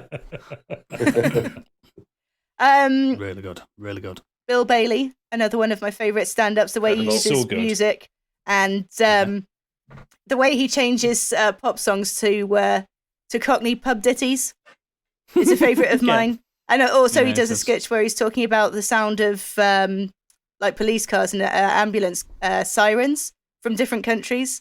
So he does the regular one on his keyboard. And then he'll do another one and uptune it so it sounds like a ambulance going into space. And then he does the French one that sounds like just the accordion pulled back and forth. Yeah. That just yeah. had me howling. we saw him during the pandemic. They did this big kind of socially distanced arena thing in Newcastle, and we got tickets to see him. We were like front row in it, and it was great. It was great. We just had like a little pod of us like separated from other people.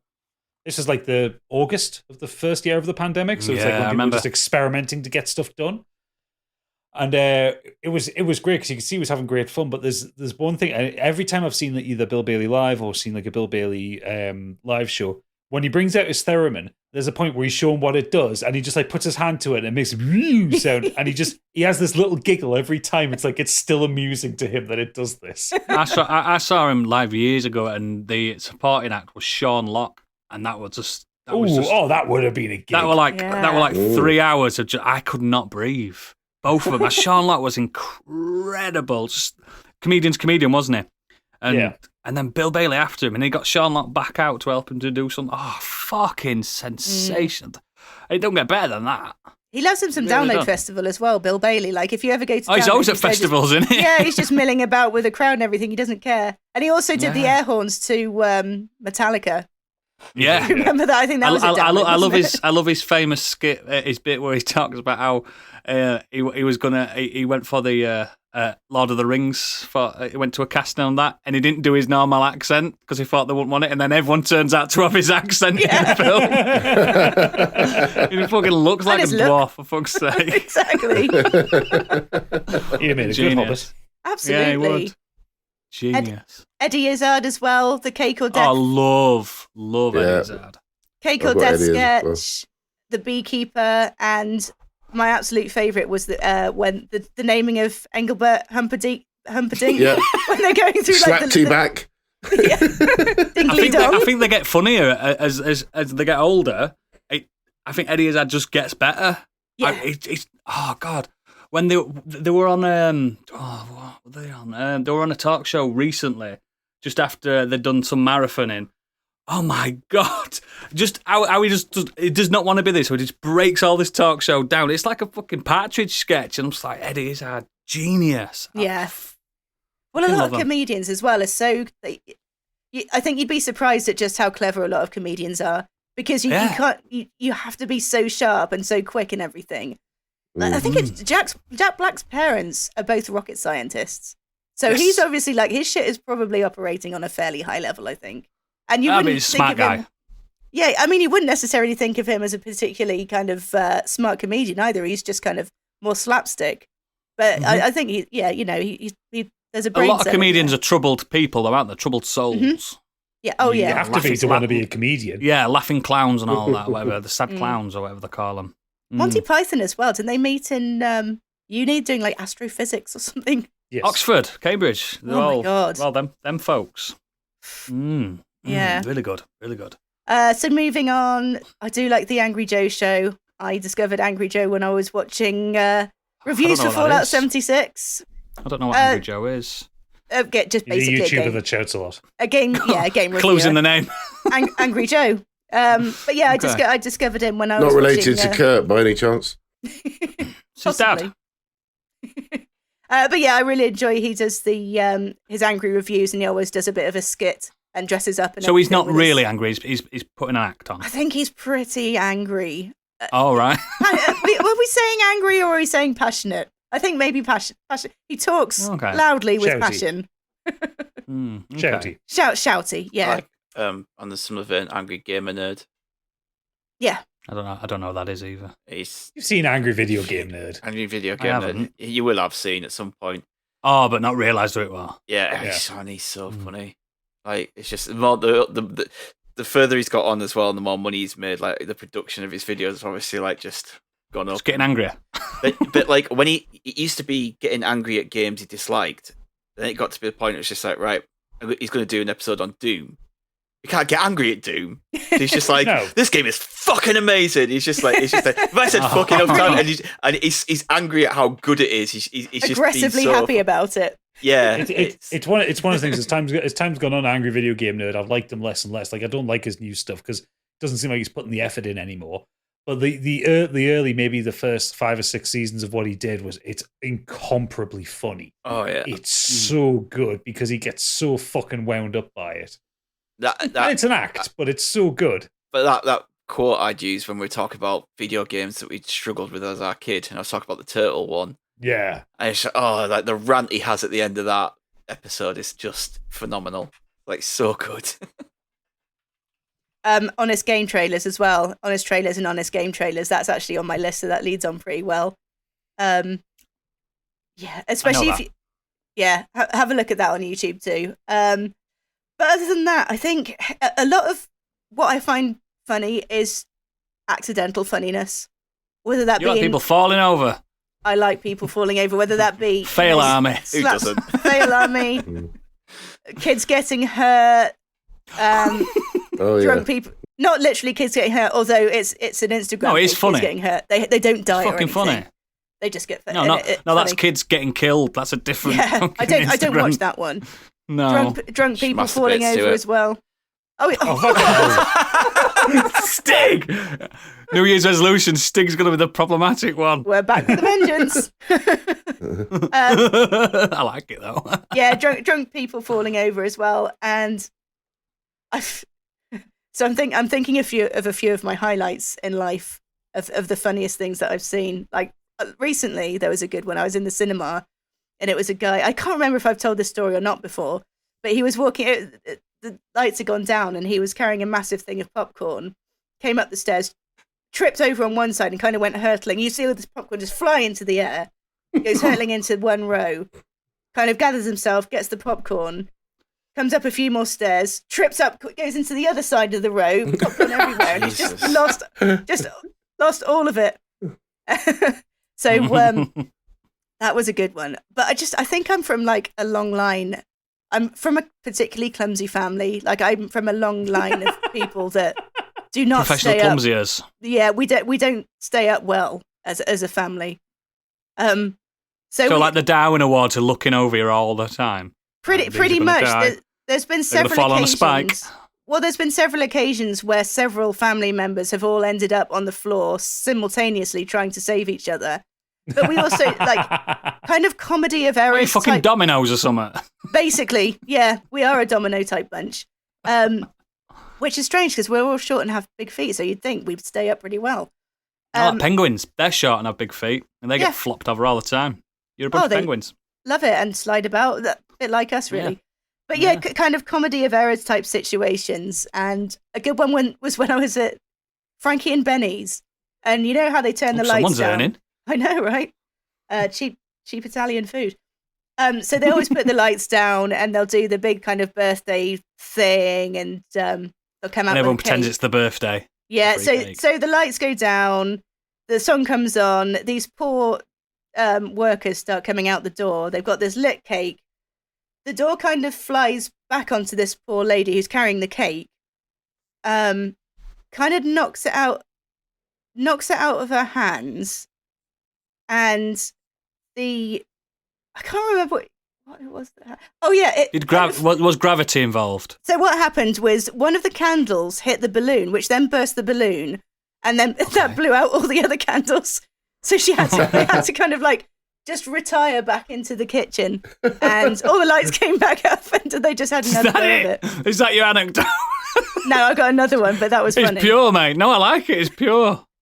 And another one, and this was my dad as well, and it was just a complete family of chaos. I just imagine your dad to look like you, same hair, just with an handlebar moustache. There's no moustache, but pretty much me, yeah. Yeah. Shorter hair. And he was once, he had this, the phone went off. He used to have one of those dial phones, rotary phones. And I remember them. Dial, you know, with those dial phones. He kind of. What are they called again? You know, dialy phones. It's called a telephone. It's a rotary phone. This is an important part of it. But he kind of stumbled on his way to answer the phone. He had a whiskey in his hand.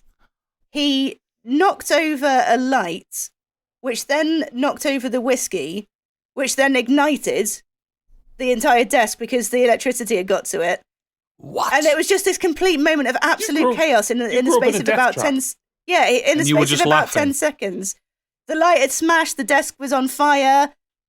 And just sound evil. You just sat there, just like absolutely howling while everyone's running around like houses on fire. And you're just like, and they're like, Joe, help us for fuck's sake, help us, we're dying. I was about 4 at the time. I didn't really know what to do. She's that little girl in the meme that's grinning as the house in the background is on. That was exactly it. I planned it all myself. And yeah, all this like chaos and destruction. He answered the phone absolutely perfectly. You would never think there was anything wrong. Hello, like that. like, I nearly died. Legs Hello. on fire. It's just like, yeah. Yeah, dead bodies in the background. Everything. House burned down. I like it. Yeah, just completely ridiculous spills. Love them. Excellent. That's a nice little rummage in your little humour brain there.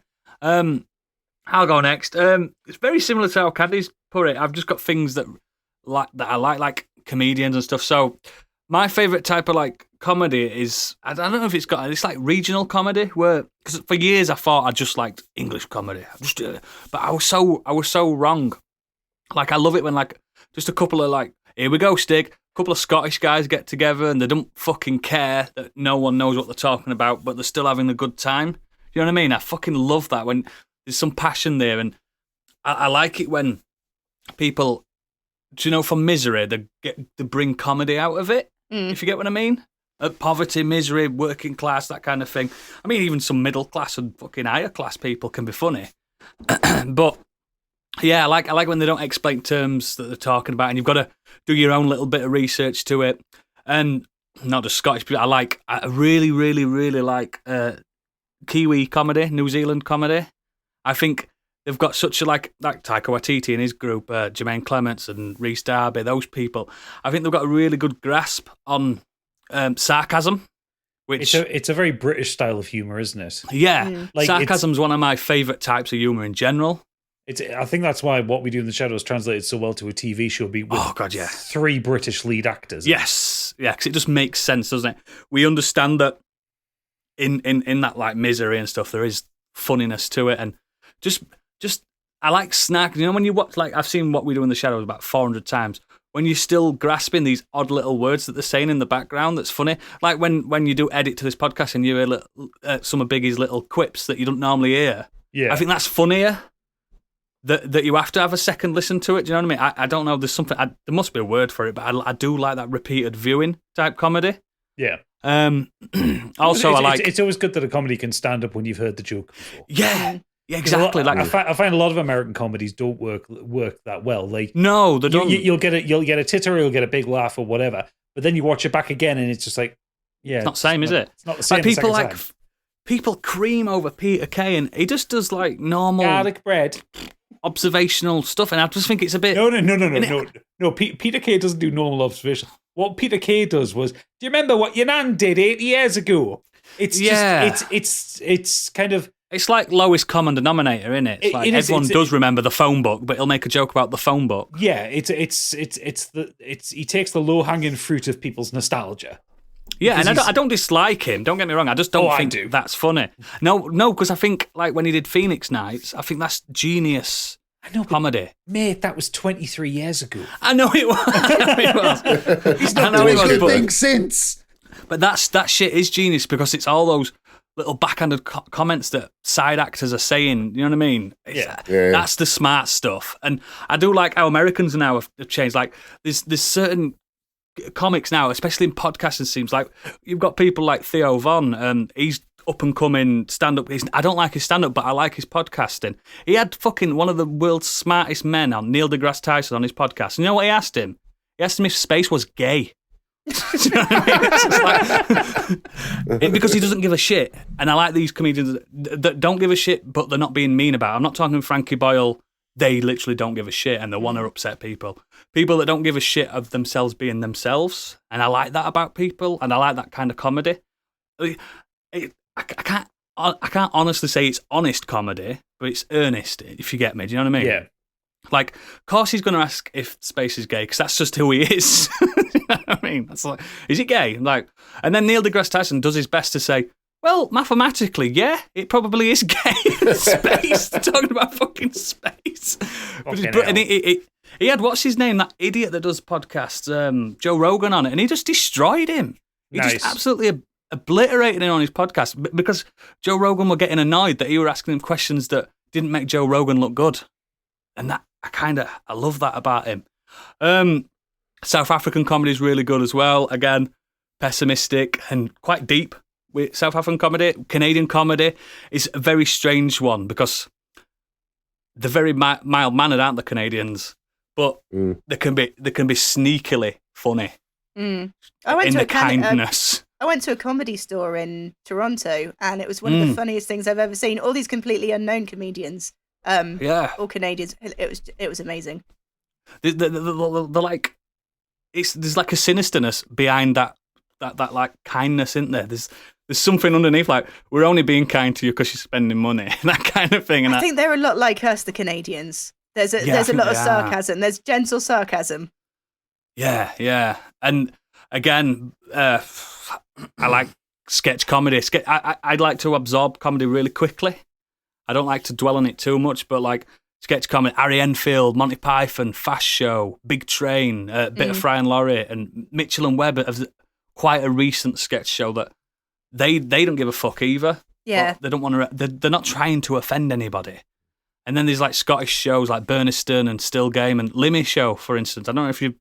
Obviously, people know Limmy now as this Twitch guy, but I remember when he did his sketch show and stuff, and it was so like avant-garde and off the wall and weird. It was just him in a fucking camcorder, and it's really fucking smart stuff. I started watching Trigger Happy TV again recently because it's on Netflix. I remember not like thinking it was super funny at the time, but watching it again now, I don't know if it's just because it's such a time capsule. It's so 90s. It's just ridiculous. It is really, but it's what's good about Trigger Happy TV and stuff like Phone Jacker and Face Jacker, those kind of things, is because they're real. Mm-hmm. You know what I mean? They're real. Have you ever seen Billy on the Street? No. Yeah. God, right. That guy's a genius. He just runs up to real people in New York and asks them stupid questions. And they're going to go, he'll go, miss, for $1, name me any woman. And they'll just go, they can't even name any woman. And it's so fucking funny. But I like quick comedy, if you get what I mean. It's weird. I don't know how to explain it. I like it. This is why I used to love Vine. Remember Vine? Oh, rest in peace, Vine. You get fucking classic sketches like Ali getting hit by that bus. Oh, for fuck's sake, Ali. For fuck's sake, Ali. When he just gets hit by that bus, and it's like the man's got knocked over, but we're all laughing at him. And that guy putting his fucking bank card in that fence because he thinks it's an ATM. That's not a cash machine. It's so funny because he's pissed. And finally, I've just picked 3 really, what I find funny podcasts lately, because I think he can get really there's so many podcasts now that this is so hard to find something genuinely like belly laugh funny. I've got 2 Good Boys. I don't know if you ever listened to that. A couple of Scottish guys, and they only do a podcast like every 3 months. One every 3 months, so they don't do many a year. But it's lazy. So fucking good. Lazy. This past weekend with Theo Von, who I talked about, listen to the one where he interviews Neil deGrasse Tyson. It's hilarious. He's got a southern drawl to his voice. You know what I mean? He's one of them, like Louisiana or something like that. And I think he's playing an act. I don't think that's actually him. I don't really know him that well, but it's so funny. And Athletico Mince, which is Bob Mortimer's quote unquote football podcast. It's barely about football. It's really, you know what Bob Mortimer's like, but he's one of my heroes all time because it's that surrealness, that quick comedy, and just fucking, I don't know what it is. It's just like I can't get into those things like Friends and Mrs. Brown's Boys. I just can't. And I'm not trying to be like, oh, I don't like popular shit, but I just think it's bare bones, that kind of comedy. There's no heart to it. You know what I mean? Oodles, I think we need to have an adventure. This is the 4th time you've brought up Mrs. Brown's Boys on this episode. Is there something you're not telling us? It's been a brown Christmas. He saw the Christmas special. I don't even have a telly. No, I just don't. I don't know what current. I don't know what's popular now. What comedy things are popular now? I don't know. No idea. You? Not on British TV. No. There aren't many sketch shows around actually at the moment, is there? But don't you love sketch shows? Yeah. The Fast Show. I wish I put that on my list. Fast Show. Fast Show's so fucking... I know there's problematic stuff to it. I get it, guys. I get it. But fuck. I think the Fast Show was too bad from what I remember, unless I'm misremembering. There's bits in it. I wish they digitize it, because the only way you can watch it is on YouTube. Oh, it looks awful. Yeah. And the worst aspect ratio ever. Mm-hmm. If you come over to me now, Oodles, I can segue from them. Fantastic. This is exactly what we're going to do anyway. Stig. So I haven't made a list of stuff I found funny. Talk about films and TV and shit all the time. So I was like, I'm going to try and focus it on one thing that I find really funny recently, and it does kind of work. Some of it works very well with a sketch show, and that's TikTok. In TikTok's general, brilliant.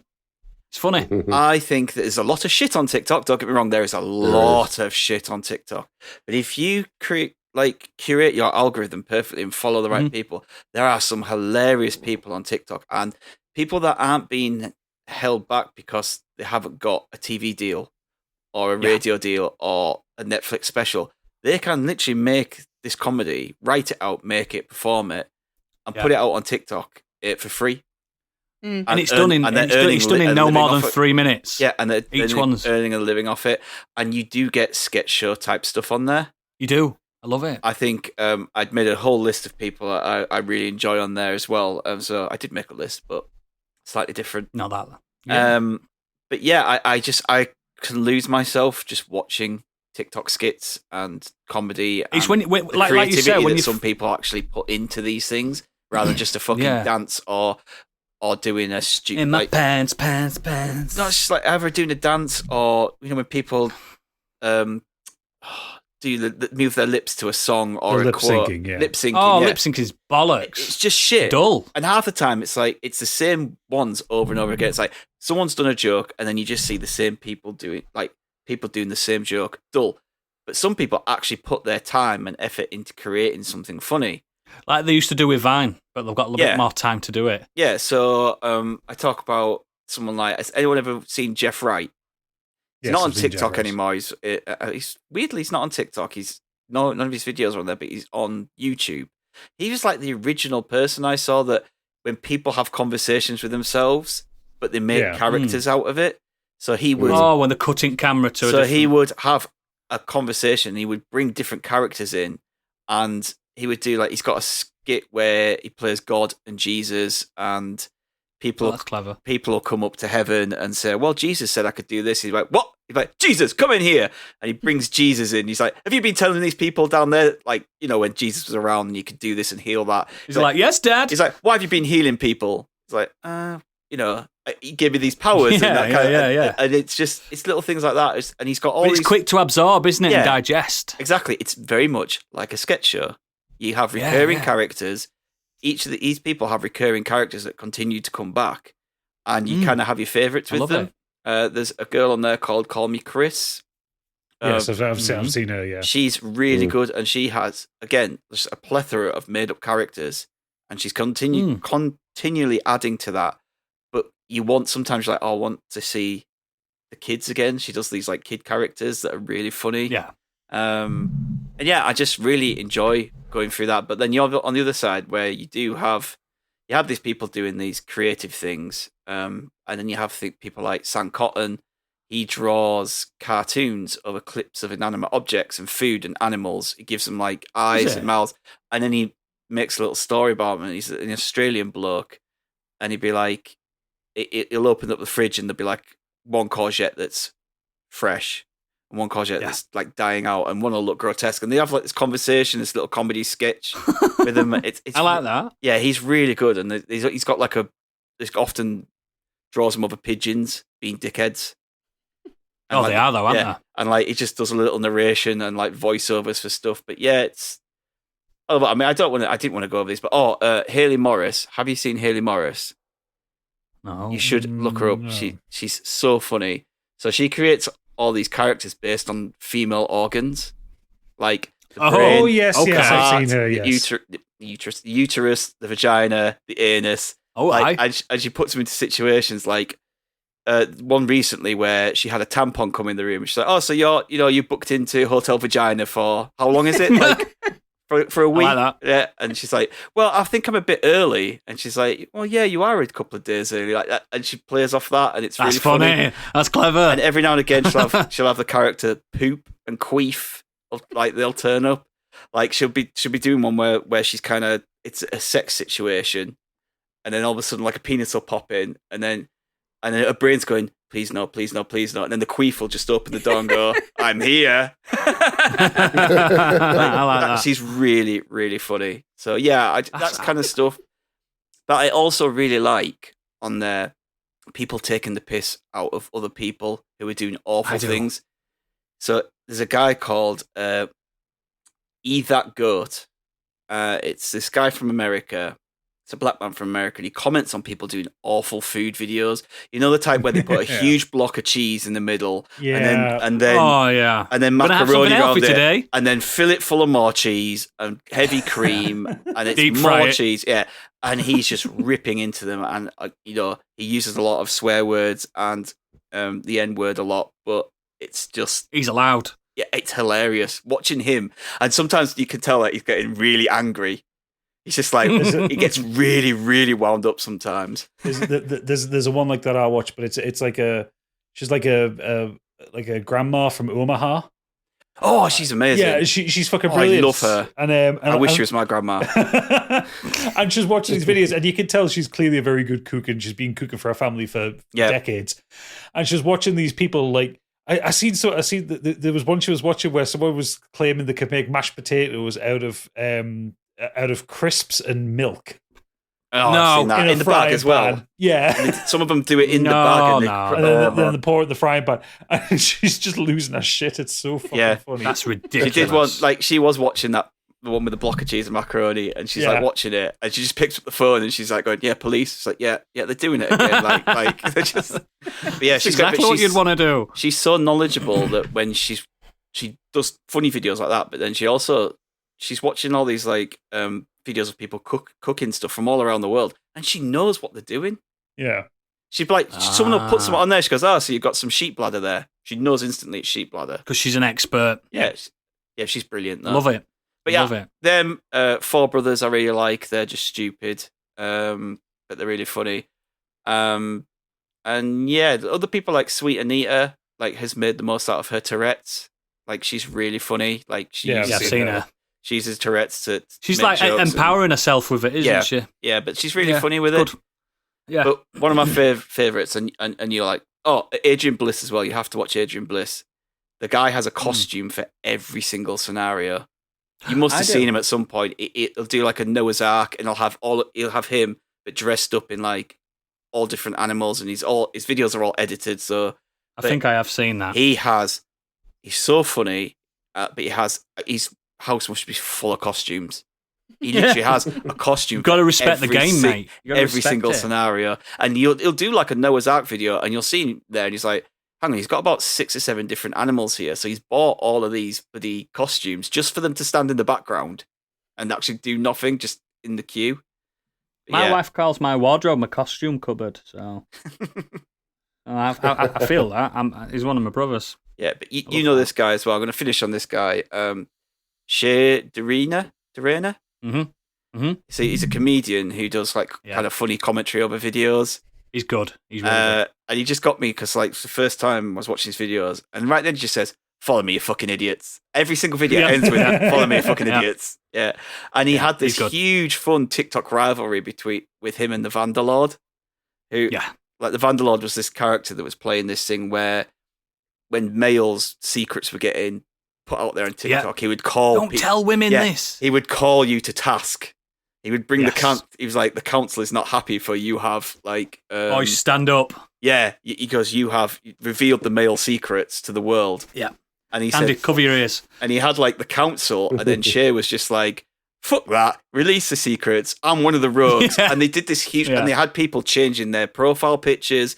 Are you rogue? There were a big war, weren't they? They had a big war. They got onto ESPN and did this fake battle. Like, they took it from TikTok and made it weren't last year, but year before, weren't it, that? Yeah, it was massive. But Shay is so funny. I mean, yeah, he's really dirty and pervy in some of his videos, but like you'll be watching a video and he'll just pop up and you go, I know what you were watching.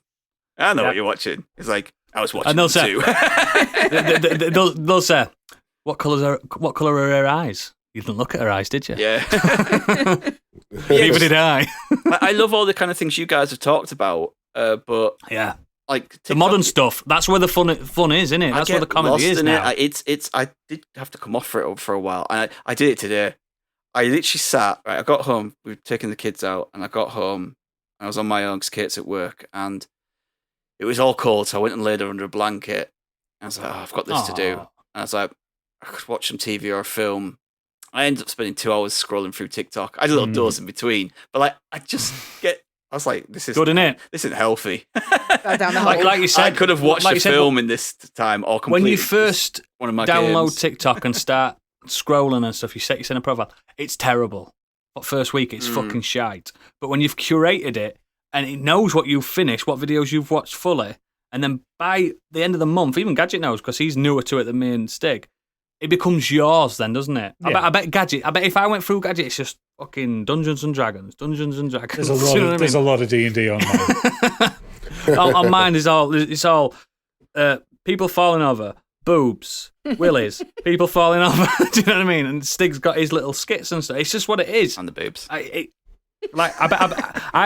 love a little show where we grab someone's TikToks without their permission and we just see what they're into. Then you'd get a nice reading into what they're into. Rate my TikTok. I wouldn't want to watch Biggies. I bet Biggies would be terrifying. I saw someone who said, this girlfriend, she goes, if we can get through 10 TikTok videos without an inappropriate woman coming up, I'm going to buy him a PS5. Couldn't do it. Couldn't get through 10 videos in a row without mine an wouldn't get through video. that. Yeah. I think the first one that pops up is always someone in a mirror. I found TikTok really frustrating because there's so much shit on there, and I wasted my time trying to find the good shit, and it just flick past. So it knows you don't like it. If you give it any moment, if you give it 20, 30 seconds, it goes, oh, he likes He'll that. know. Like I watched. You just got to go.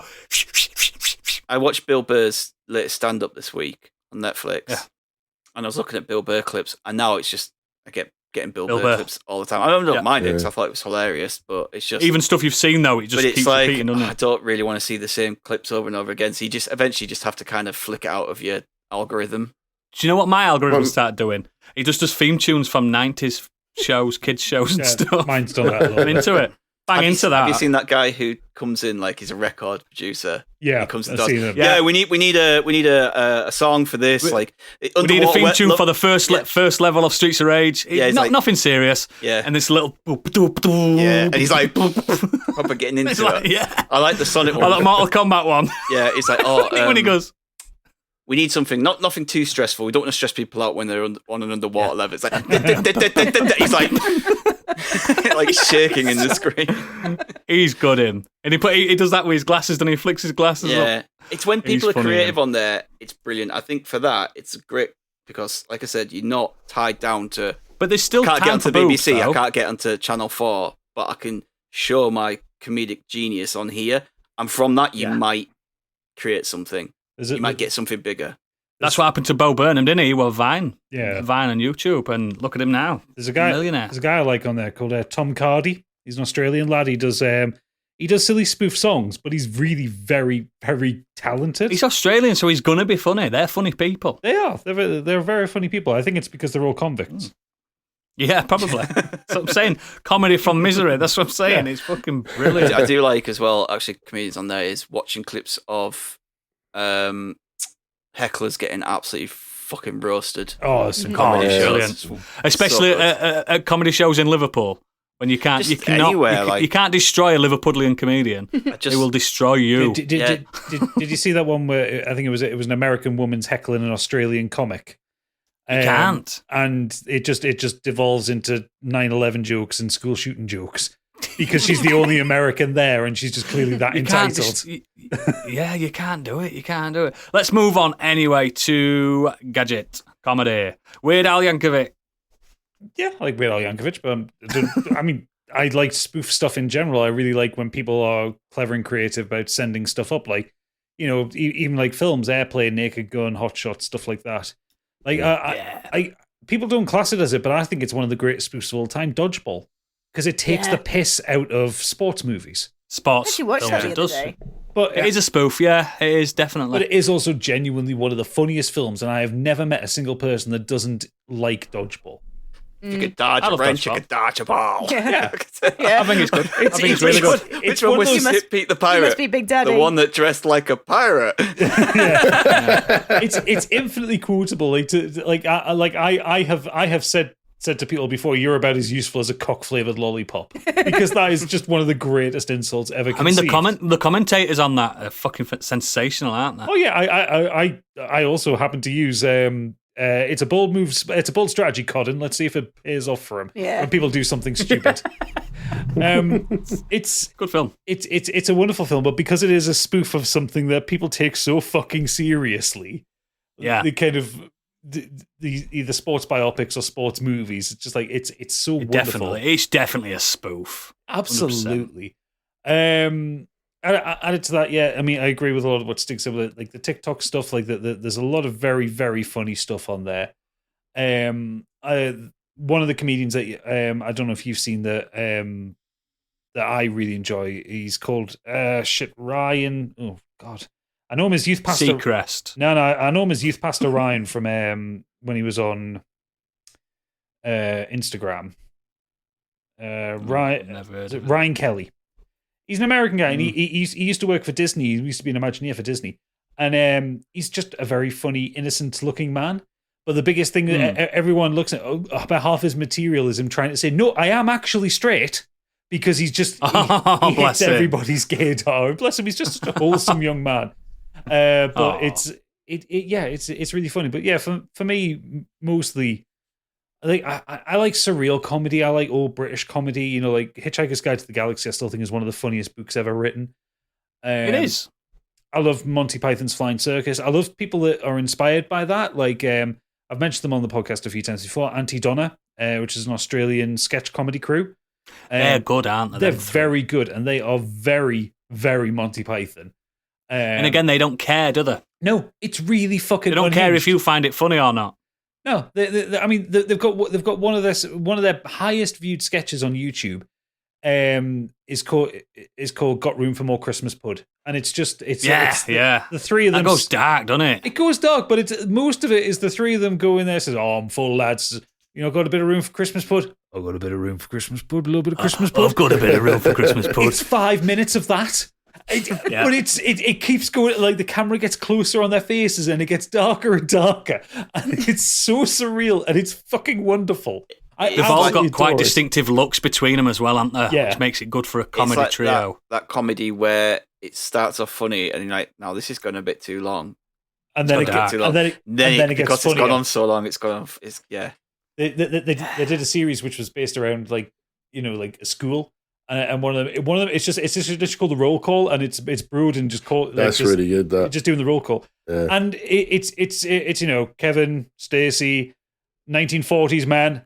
All right, yeah, and stuff like that. And it's like so all different costumes. Yeah. And my favorite one of that whole sequence is what's it? Man who vomits black stuff, and he goes, "I'm here, bro."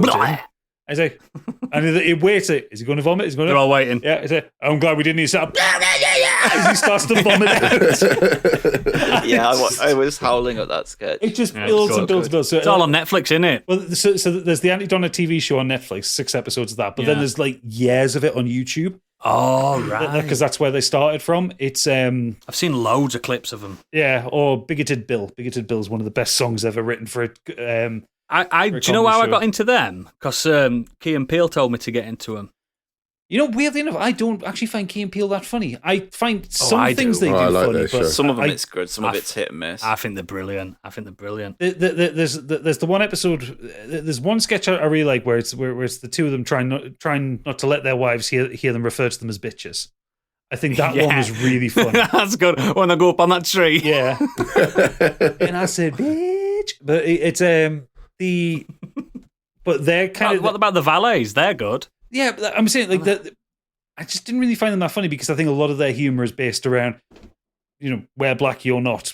It's that kind of I don't like the kind of humor. It's just like this is what I am and this is how it's different to you. I love that. I actually love that. Like, it's just I do. Yeah, I was going to mention when Oodles was saying about like comedians from different areas. Like, I kind of love it when you're watching Taskmaster and they have like either black and Asian comedians on, and their style is so much different. So different, and you can't relate to some of the stuff they talk about. It comes from a different place. The way they deliver it, it's just hilarious, and that's kind of what I like about Key and Peele. Some of their stuff, like I say, some stuff I thought it's been, it's not great, but some of that stuff when they're trying to be gangsters, but they're not actually gangsters when the other gangsters aren't there. It's really funny. I will say all the President Obama sketches were incredible. Oh God, yeah! When he won't shake the white people's hands.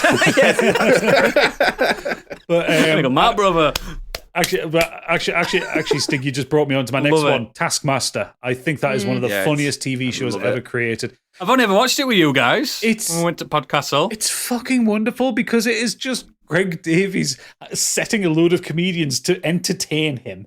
It frightens me, Greg Davies. He's about 11 foot tall, isn't he? Oh, he's massive. 6'8", I think. Yeah, he's a monster, isn't he? He could crush us all. He's massive. He could destroy us with a stride. But he's a monster. Yeah, but like Taskmaster, because all the tasks that they ask them to do are so kind of inane and ridiculous. Yeah. There was one in the latest series where like they had a picture of their hand taken on the first day, and then like in the last episode, they go into the garage in the house, and there's like 100 pictures of hands on the walls. They had to find theirs, and none of them. Fucked. But none of them twigged that every hand there was a picture of a right hand, and they'd had their left hand picture taken. Oh wow! Yeah, but honestly, it's surreal because you watch them walk in, like Dara O'Brien's like, "What the fuck am I looking at here?" It's just honestly, I watched that episode with you guys in podcast where I think it was like Noel Fielding or something, and they had to find ducks or something, chickens. Yeah. No, he wasn't in that series, but like that series wasn't the best, to be honest. Like that one, but this. Oh no, that one was alright. The one before, wasn't great. That one with how long's it been going on for? Like 15 seasons now. Fucking hell! Oh yeah, they must about 3 out a year though. Oh, do they? Right, so it's not 15 years worth. The like the last season was really fun. The season before was very good because mostly just because they had Ardal O'Hanlon in it.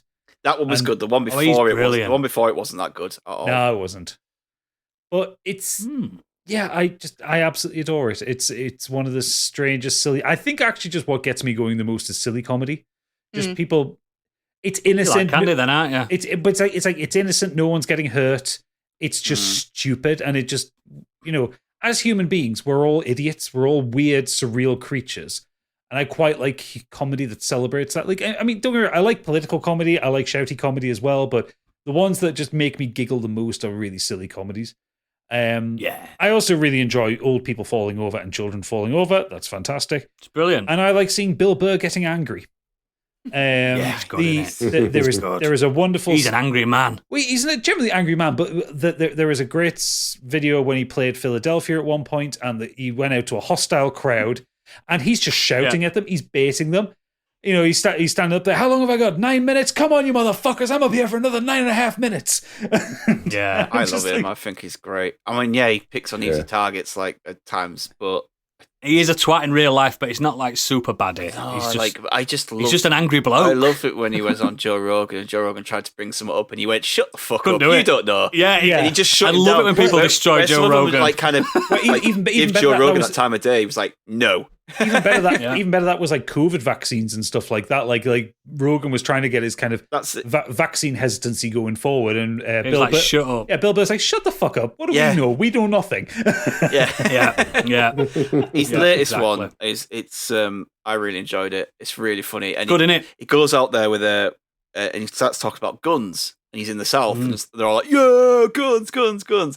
And like, he's not anti-gun, but he basically turns it on them to take the piss out of them being so full-on massive gun. Like, Yeah. it's just like he Yeah. turns it on them, and like he still does a really good sketch about owning a gun and having a gun, but he just makes them feel a little bit stupid and small for being so like And that's what he's good at. big on guns. Yeah, Yeah, he's good. his sketch about adopting 2 children as well. Like he hasn't adopted, but he talks about I might It's I might funny. adopt. Oh man, I was howling. It was so good. Yeah, he is good.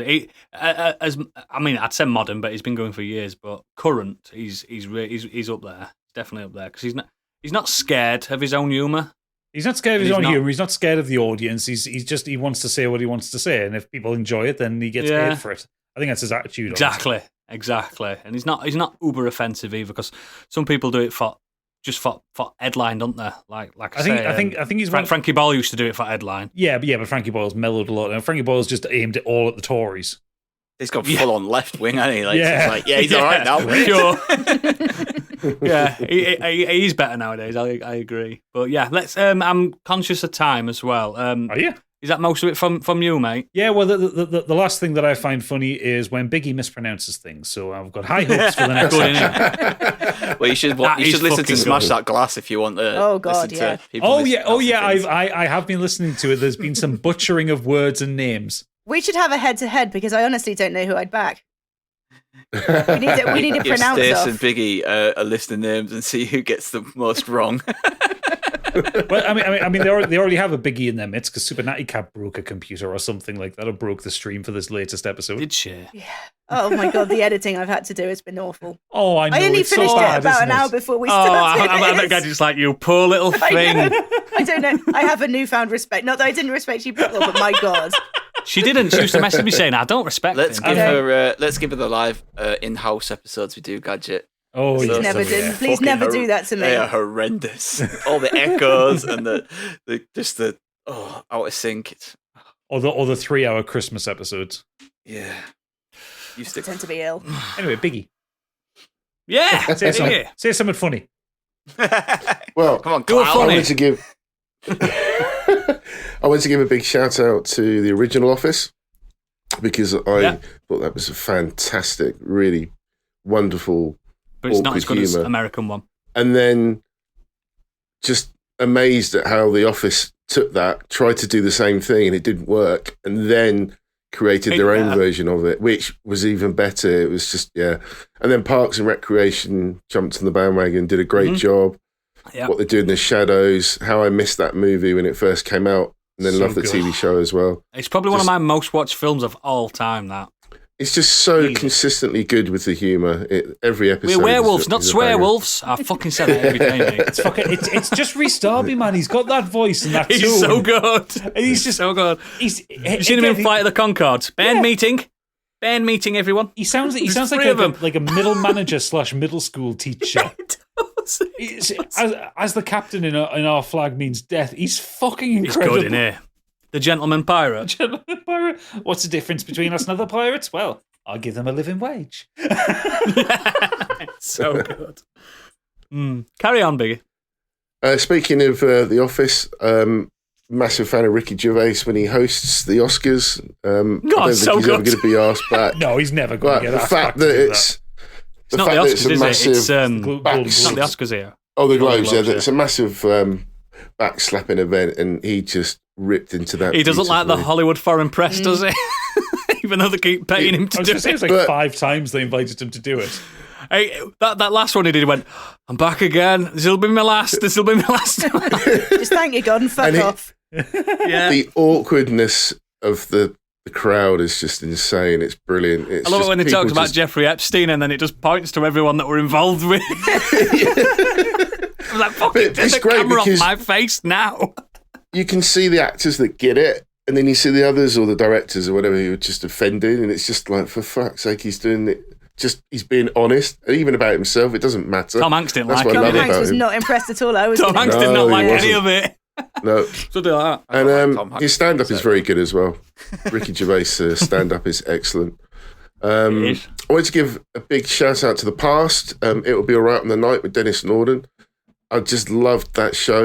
It was just So good. Quality- Come out with a Talk clipboard. about court jesters. quality out. Back Quality in the outtakes. Renaissance. No, quality outtakes. They were so good back in the day. It's a shame that I don't think you have a show like that anymore. And but, Auntie's Bloomers was better. No. I always thought with Terry Wogan hosting it. Hello about there, that. Terry Wogan. it's still my I know. favourite. I liked thingies. What he says with Dennis Norden when he comes out with his clipboard. Ooh, Yeah. He was very smart, very clever guy with his words. as very well. old. But He's there was gotta one be dead, particular hasn't clip. Yeah, he is. One of my favourite clips ever. There was literally, it's an American show, and it's a guy interviewing another guy that's brought in a gecko that's on a little bit of bark on the podium in front of them. They're obviously talking about, I don't know, a zoo or something. And then this gecko jumps on the host out of nowhere. he? Ugh. And the noise he makes I know as it the- lands on him, and he jumps out of the picture, and he kind of makes this noise that sounds like a Street Fighter move. It's so weird. He kind of goes hip, skip, blah, blah, blah, as he jumps to the left. It sounds like you at a If you- quiz then, doesn't it? Yeah, he does. And if you can track down that clip, it's incredible. I've watched it. I think a I've seen it, million- mate. I genuinely literally, think I've seen it. if it's got 1 million views, most of them are me. I've seen that so many times. I love it. But yeah, there were some great clips. And just seeing, actors. You've not when seen you're that woman that watching gets shows. knocked over by that goat? She's doing an Yeah. interview on news and she goes, "Whoa, ah!" The fucking goat knocks her off. It's so funny. It's just nice seeing these sort of celebrities becoming normal people again, when they're just giggling at people corpsing when they're It is, mate. doing their episodes or dramas, whatever. It's fantastic. I wanted to give a shout out to Guardians of the Galaxy because that came out of nowhere with the humour. I thought It's funny, the way isn't that it? the Marvel universe was, all serious for the right reasons in a lot of their movies, and then the comedy in that was fantastic. That was such a good shout. Yeah. When I used to read books, Terry Pratchett, massive fan of him. yeah. 8 out of 10 Cats does Countdown. Mate, the clips from 8 out that of 10 show Cats kill were me. great anyway. But when it went to Countdown, that was That just Joe Wilkinson, class. that I Named Your Penis, is the fucking Oh. greatest clip of all time. He goes, "You're welcome. I've just named your penis," and he can't get through it, can he? He just can't get through it because it's so funny. But Sean Locke is fantastic on that. He's great stand-up, a great comedian anyway. But he and Was John the Richardson best. owned that show. It's just, incredible. Another shout-out, Gadget mentioned it in the Discord, I think, or in our chat. It was the Day-to-Day and Brass Eye. Yeah. Oh god, And Jam The as well. I mean, paedophile Alan episode. Partridge, first appearance on the Day-to-Day, and Alan Partridge is one of my favourite characters of all time. Just I love him. incredible. I will never get over in that Brass Eye paedophile special. That clip that it goes to is Like Gaza on it and stuff. what is it? Here's security footage of a paedophile dressed as a high school trying to lure children, and there's just a school walking down the street. And how It's so funny. people lost their shit over that episode. It's like, how can you watch Thought it that were real. and think it's real? Yeah, The they had sketch Gaza with on Phil it, didn't they? Like, Collins. Oh, honestly, Phil Collins. Phil Collins. The men talk about nonce and cakes and stuff. as, and I'm as an like, acronym, oh, God, like, Yeah. Yeah. come on. What makes sense? And, Nonsense. nonsense. So Sniffing funny. the keyboard, you can smell it. They send out a special pheromone through the keyboard. It's so good. It's so But- good. Chris Oh, Morrison, God. very talented guy, and he got a great cast with him to do those shows. Another shout out to Steve Martin, particularly in the 80s.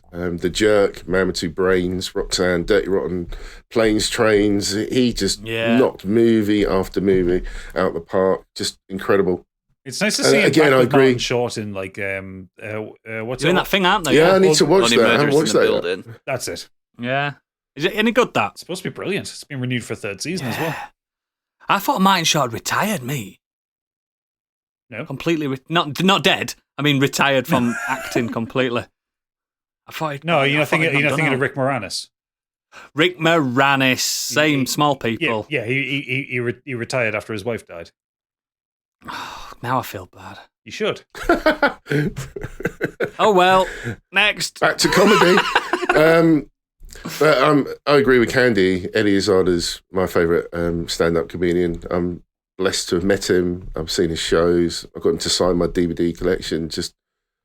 He's fantastic. So going jealous. back and looking back at all of the original material, I just love that So good. stuff. So good. He's so clever. Some Clever. people say he's written his mistakes into the comedy, but it works. It's all good. It's very, Super very clever. clever. Have you watched And, a recent documentary they did called, I think it's called Believe, but it's about how they got their start in comedy and everything. That's really interesting. If you like Eddie Izzard, have a watch of that. No, I haven't seen that. And the marathon running stuff he did is just incredible. That was Inspirational. very inspirational. And I just wanted to mention one video on do you have a TikTok flag? that's my favourite. Huh? I just think of the Eddie Izzard one. Then it's just like, do you have a flag? Yeah. So good. So good. His Star Wars sketch is fantastic. There's so much material but there's just one video on TikTok because I'm not a massive fan of TikTok, but again, I don't know if this is real or not. But there's this. I sent it to you guys ages ago. But it's this couple that's sitting in a car, and the guy's the driver, and I think the woman is just sitting there, and she's about to do a video, just chatting to the camera, and halfway through a sentence, he just grabs underneath her chin and just wobbles where her larynx is. You did. Yes. And it sounds like she's a turkey, and she just turns around like, what the fuck was that? And it's just hysterical. I've seen that a million times because I just Mate, can't there's more get over gold on that app. There's more gold on that app if you the just sound dig she for it. makes You've when got she a word does for it. the It's just- shit, but you'll find the good stuff. Dig for it, mate. Yeah. Dig for it. I just got tired of rubbish on there, so maybe I didn't curate it properly, but yeah, Because you're too busy looking at cleavage. That's what you were doing. but yeah, I'm just the Monty Python humour. I grew up with that, and I love that sort of weird, surreal stuff as well. And it's timeless. Fawlty Towers, anything like that, it just gets me going. Isn't it mad that Fawlty Towers is is so good and we all love it that much? And there's like 10 episodes or something. 12. Yeah, 12. And they it's ended still at the right time. I could still watch them all over and over and over and over and over and over Yeah. again. I just fucking John Cleese. Remember when John Cleese were a good person? Well, Fuck. before he became an arch pooler. Yeah, Yeah. remember? Fuck. Oh. But also, the one thing I did want to drop in quickly is my daughter, because if you do think I do have a bit of a sense of humour, Bit she's nepotism definitely getting there, it mate. off. She's getting it off me. Because, she's turning into a right cheeky little woman. And I love it. It's brilliant. She's really good. Is she Keeping me a little entertained bit, every day. Is she sassy? Does she point fingers? Is she sassy? Oh yeah, kids do. Not quite, great but stuff, don't there's they? mannerisms. Anyone that's got kids will spot mannerisms of the My parents daughter's in such their a child. sass pot. And she doesn't get it off me or my wife. She's just sassy. Definitely got my cheeky sense of humour. I can see it coming through now, and it makes me smile when she just does something a bit funny, and I'm just like, yeah. Do you know what's I good see where about that's coming from. having a male child? And now he's like 10 now. And when I talk to him about girls, it's the funniest thing I can ever talk about, ever. And he gets so red and blushing and stuff. I'm like, oh, is that your girlfriend? No. He's got a phone now and he text messages. Oh, who's that? Oh, God, it's my favourite thing to do. But when it's going to be my daughter, I'm going to be complete opposite. Don't fucking talk to anybody. Oh, But yeah, Gadget already mentioned Airplane, Naked Gun, all that stuff. Just they were superb. But yeah, they're my choices. I think we're all into funny stuff. Have we got anything in the sack? We do. We have a few to start off the year. Debbie Punk has said parkour fails, and That's so good. Yes. I kind of wrap that's that up right. in my people falling over things. So people do. Fail army, innit? Yeah. I remember 2013 or something when Fail Army first kicked off, and I would sit there. I would watch hours of YouTube just watching their videos after each other. Because it's like You Being Framed Plus, isn't it? A bit more harsher. Yeah. Oh, it's so good. I mean, so like parkour fails or like anything on like Fail Army or Russian dashcam footage. Watch that; it's fucking hilarious. You'll never drive again. So good. Yeah. Russians So good. can't drive. Have you seen that Russian dashcam one? That road rage one. it's quite an old one now, that a car hits another car and they're kicking off, and then a fucking meteor hits at the side of it. And I'm not kidding, an actual I've seen meteor. that one. And they're both like, we're friends now. Meteors come. We are no longer enemies. The aliens are. So funny. Love 'em. Lee Davies has said, Happy New Year. Things that make me laugh the most. Recently, the thing that made me laugh most was the Christmas Adam Buxton podcast. He has Joe Cornish on once a year, and it never fails to make me laugh. In terms of movies, I'll say that 21 Jump Street film from a few years back. There's a bit in it where they're tripping out, which had me in stitches. Yeah. Bad trip. I want to give a quick 21 shout Jump out Street to, is good, but 22 isn't. No, it is. yes, That's good as well. I prefer 21. The closing credits to I do 22 too. Jump Street is the best closing credits ever. Oh, when they're doing all the They sequels. do them all of them, yeah. It's like, you're That's going good. to culinary school or something. It's like that. And it just In goes through all the space. different ones. Yeah, like, it's so good. Yeah, and that then is good. That's at good. one point, Jonah Hill's character is replaced Yeah, Yes. by a different actor. And then he's back on next And then he's one. back on the next film. Yeah, that is funny, actually. Oh, yeah. please check out Adam Buxton's podcast, especially all the early stuff he did. Oh, I on this. do. Everyone, it's one of the first podcasts way- I ever listened to. Yeah, he's very funny, and he just gets some really nice conversations with people as well. Really clever. I don't guy. listen to all of his, because I just don't. I pick and choose depending who the guest is. Yeah, I do. Yeah, I do. I like Adam Buxton. I think he's a good man. He's a good man, and he rocks a beard. Clever musician as well. Clever musician. Lester Best Boy Angry Curtis said, Hi, ME crew, and Happy New Year. I love cringe comedy and puns. The king of puns is a man called James Richardson, who used to host Football Italia on Channel 4 and now does the Totally Football Show podcast. I've never known anyone to be as sharp as him when it comes to making a pun. Mm-hmm. Really good. Really good stuff. In TV and film, the type of cringe comedy I like is stuff like Elf, which I always laugh at, even though I know the jokes. Is Elf cringe comedy?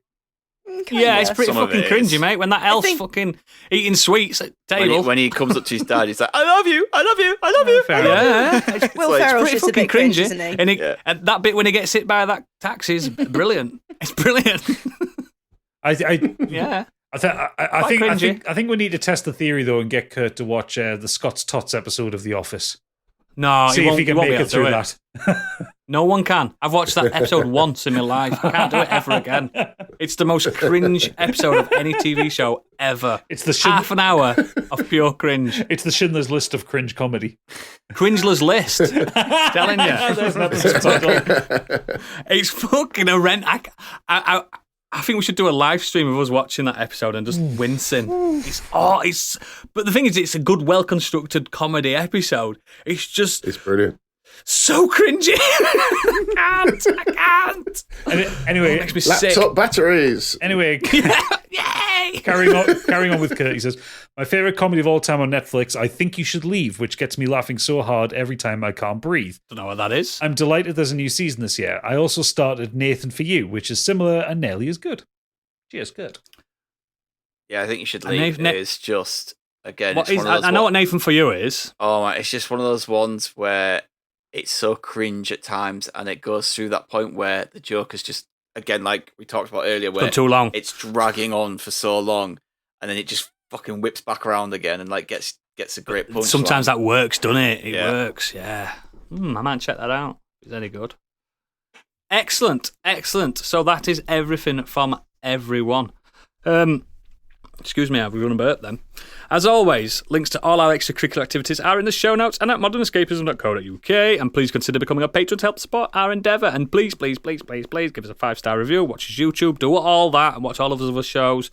Next week, we are talking about our favourite British comedy shows. British. So we're not going across the pond, we're not going overseas. We're staying on terra firma, and we're going to talk about our favourite British comedies of all time. A bit more in depth than what we did today. So you might hear things we've talked about today, but I think it's going to be good. It's going to be good, so please get that feedback in. And remember, that's really it. That's how these shows go. This is a new year, new shows. You still can't end a podcast, can you? It's not over yet. Say bye. It's not over yet, Say dickhead. No. If you are a patron, you will meet us in the green room. If you're not a patron, you're missing out on extra comedy, extra funnies. So, this has been a podcast. This is a new year. Goodbye. Get your feedback sent in, you bastards. Never change. Horrible bastard.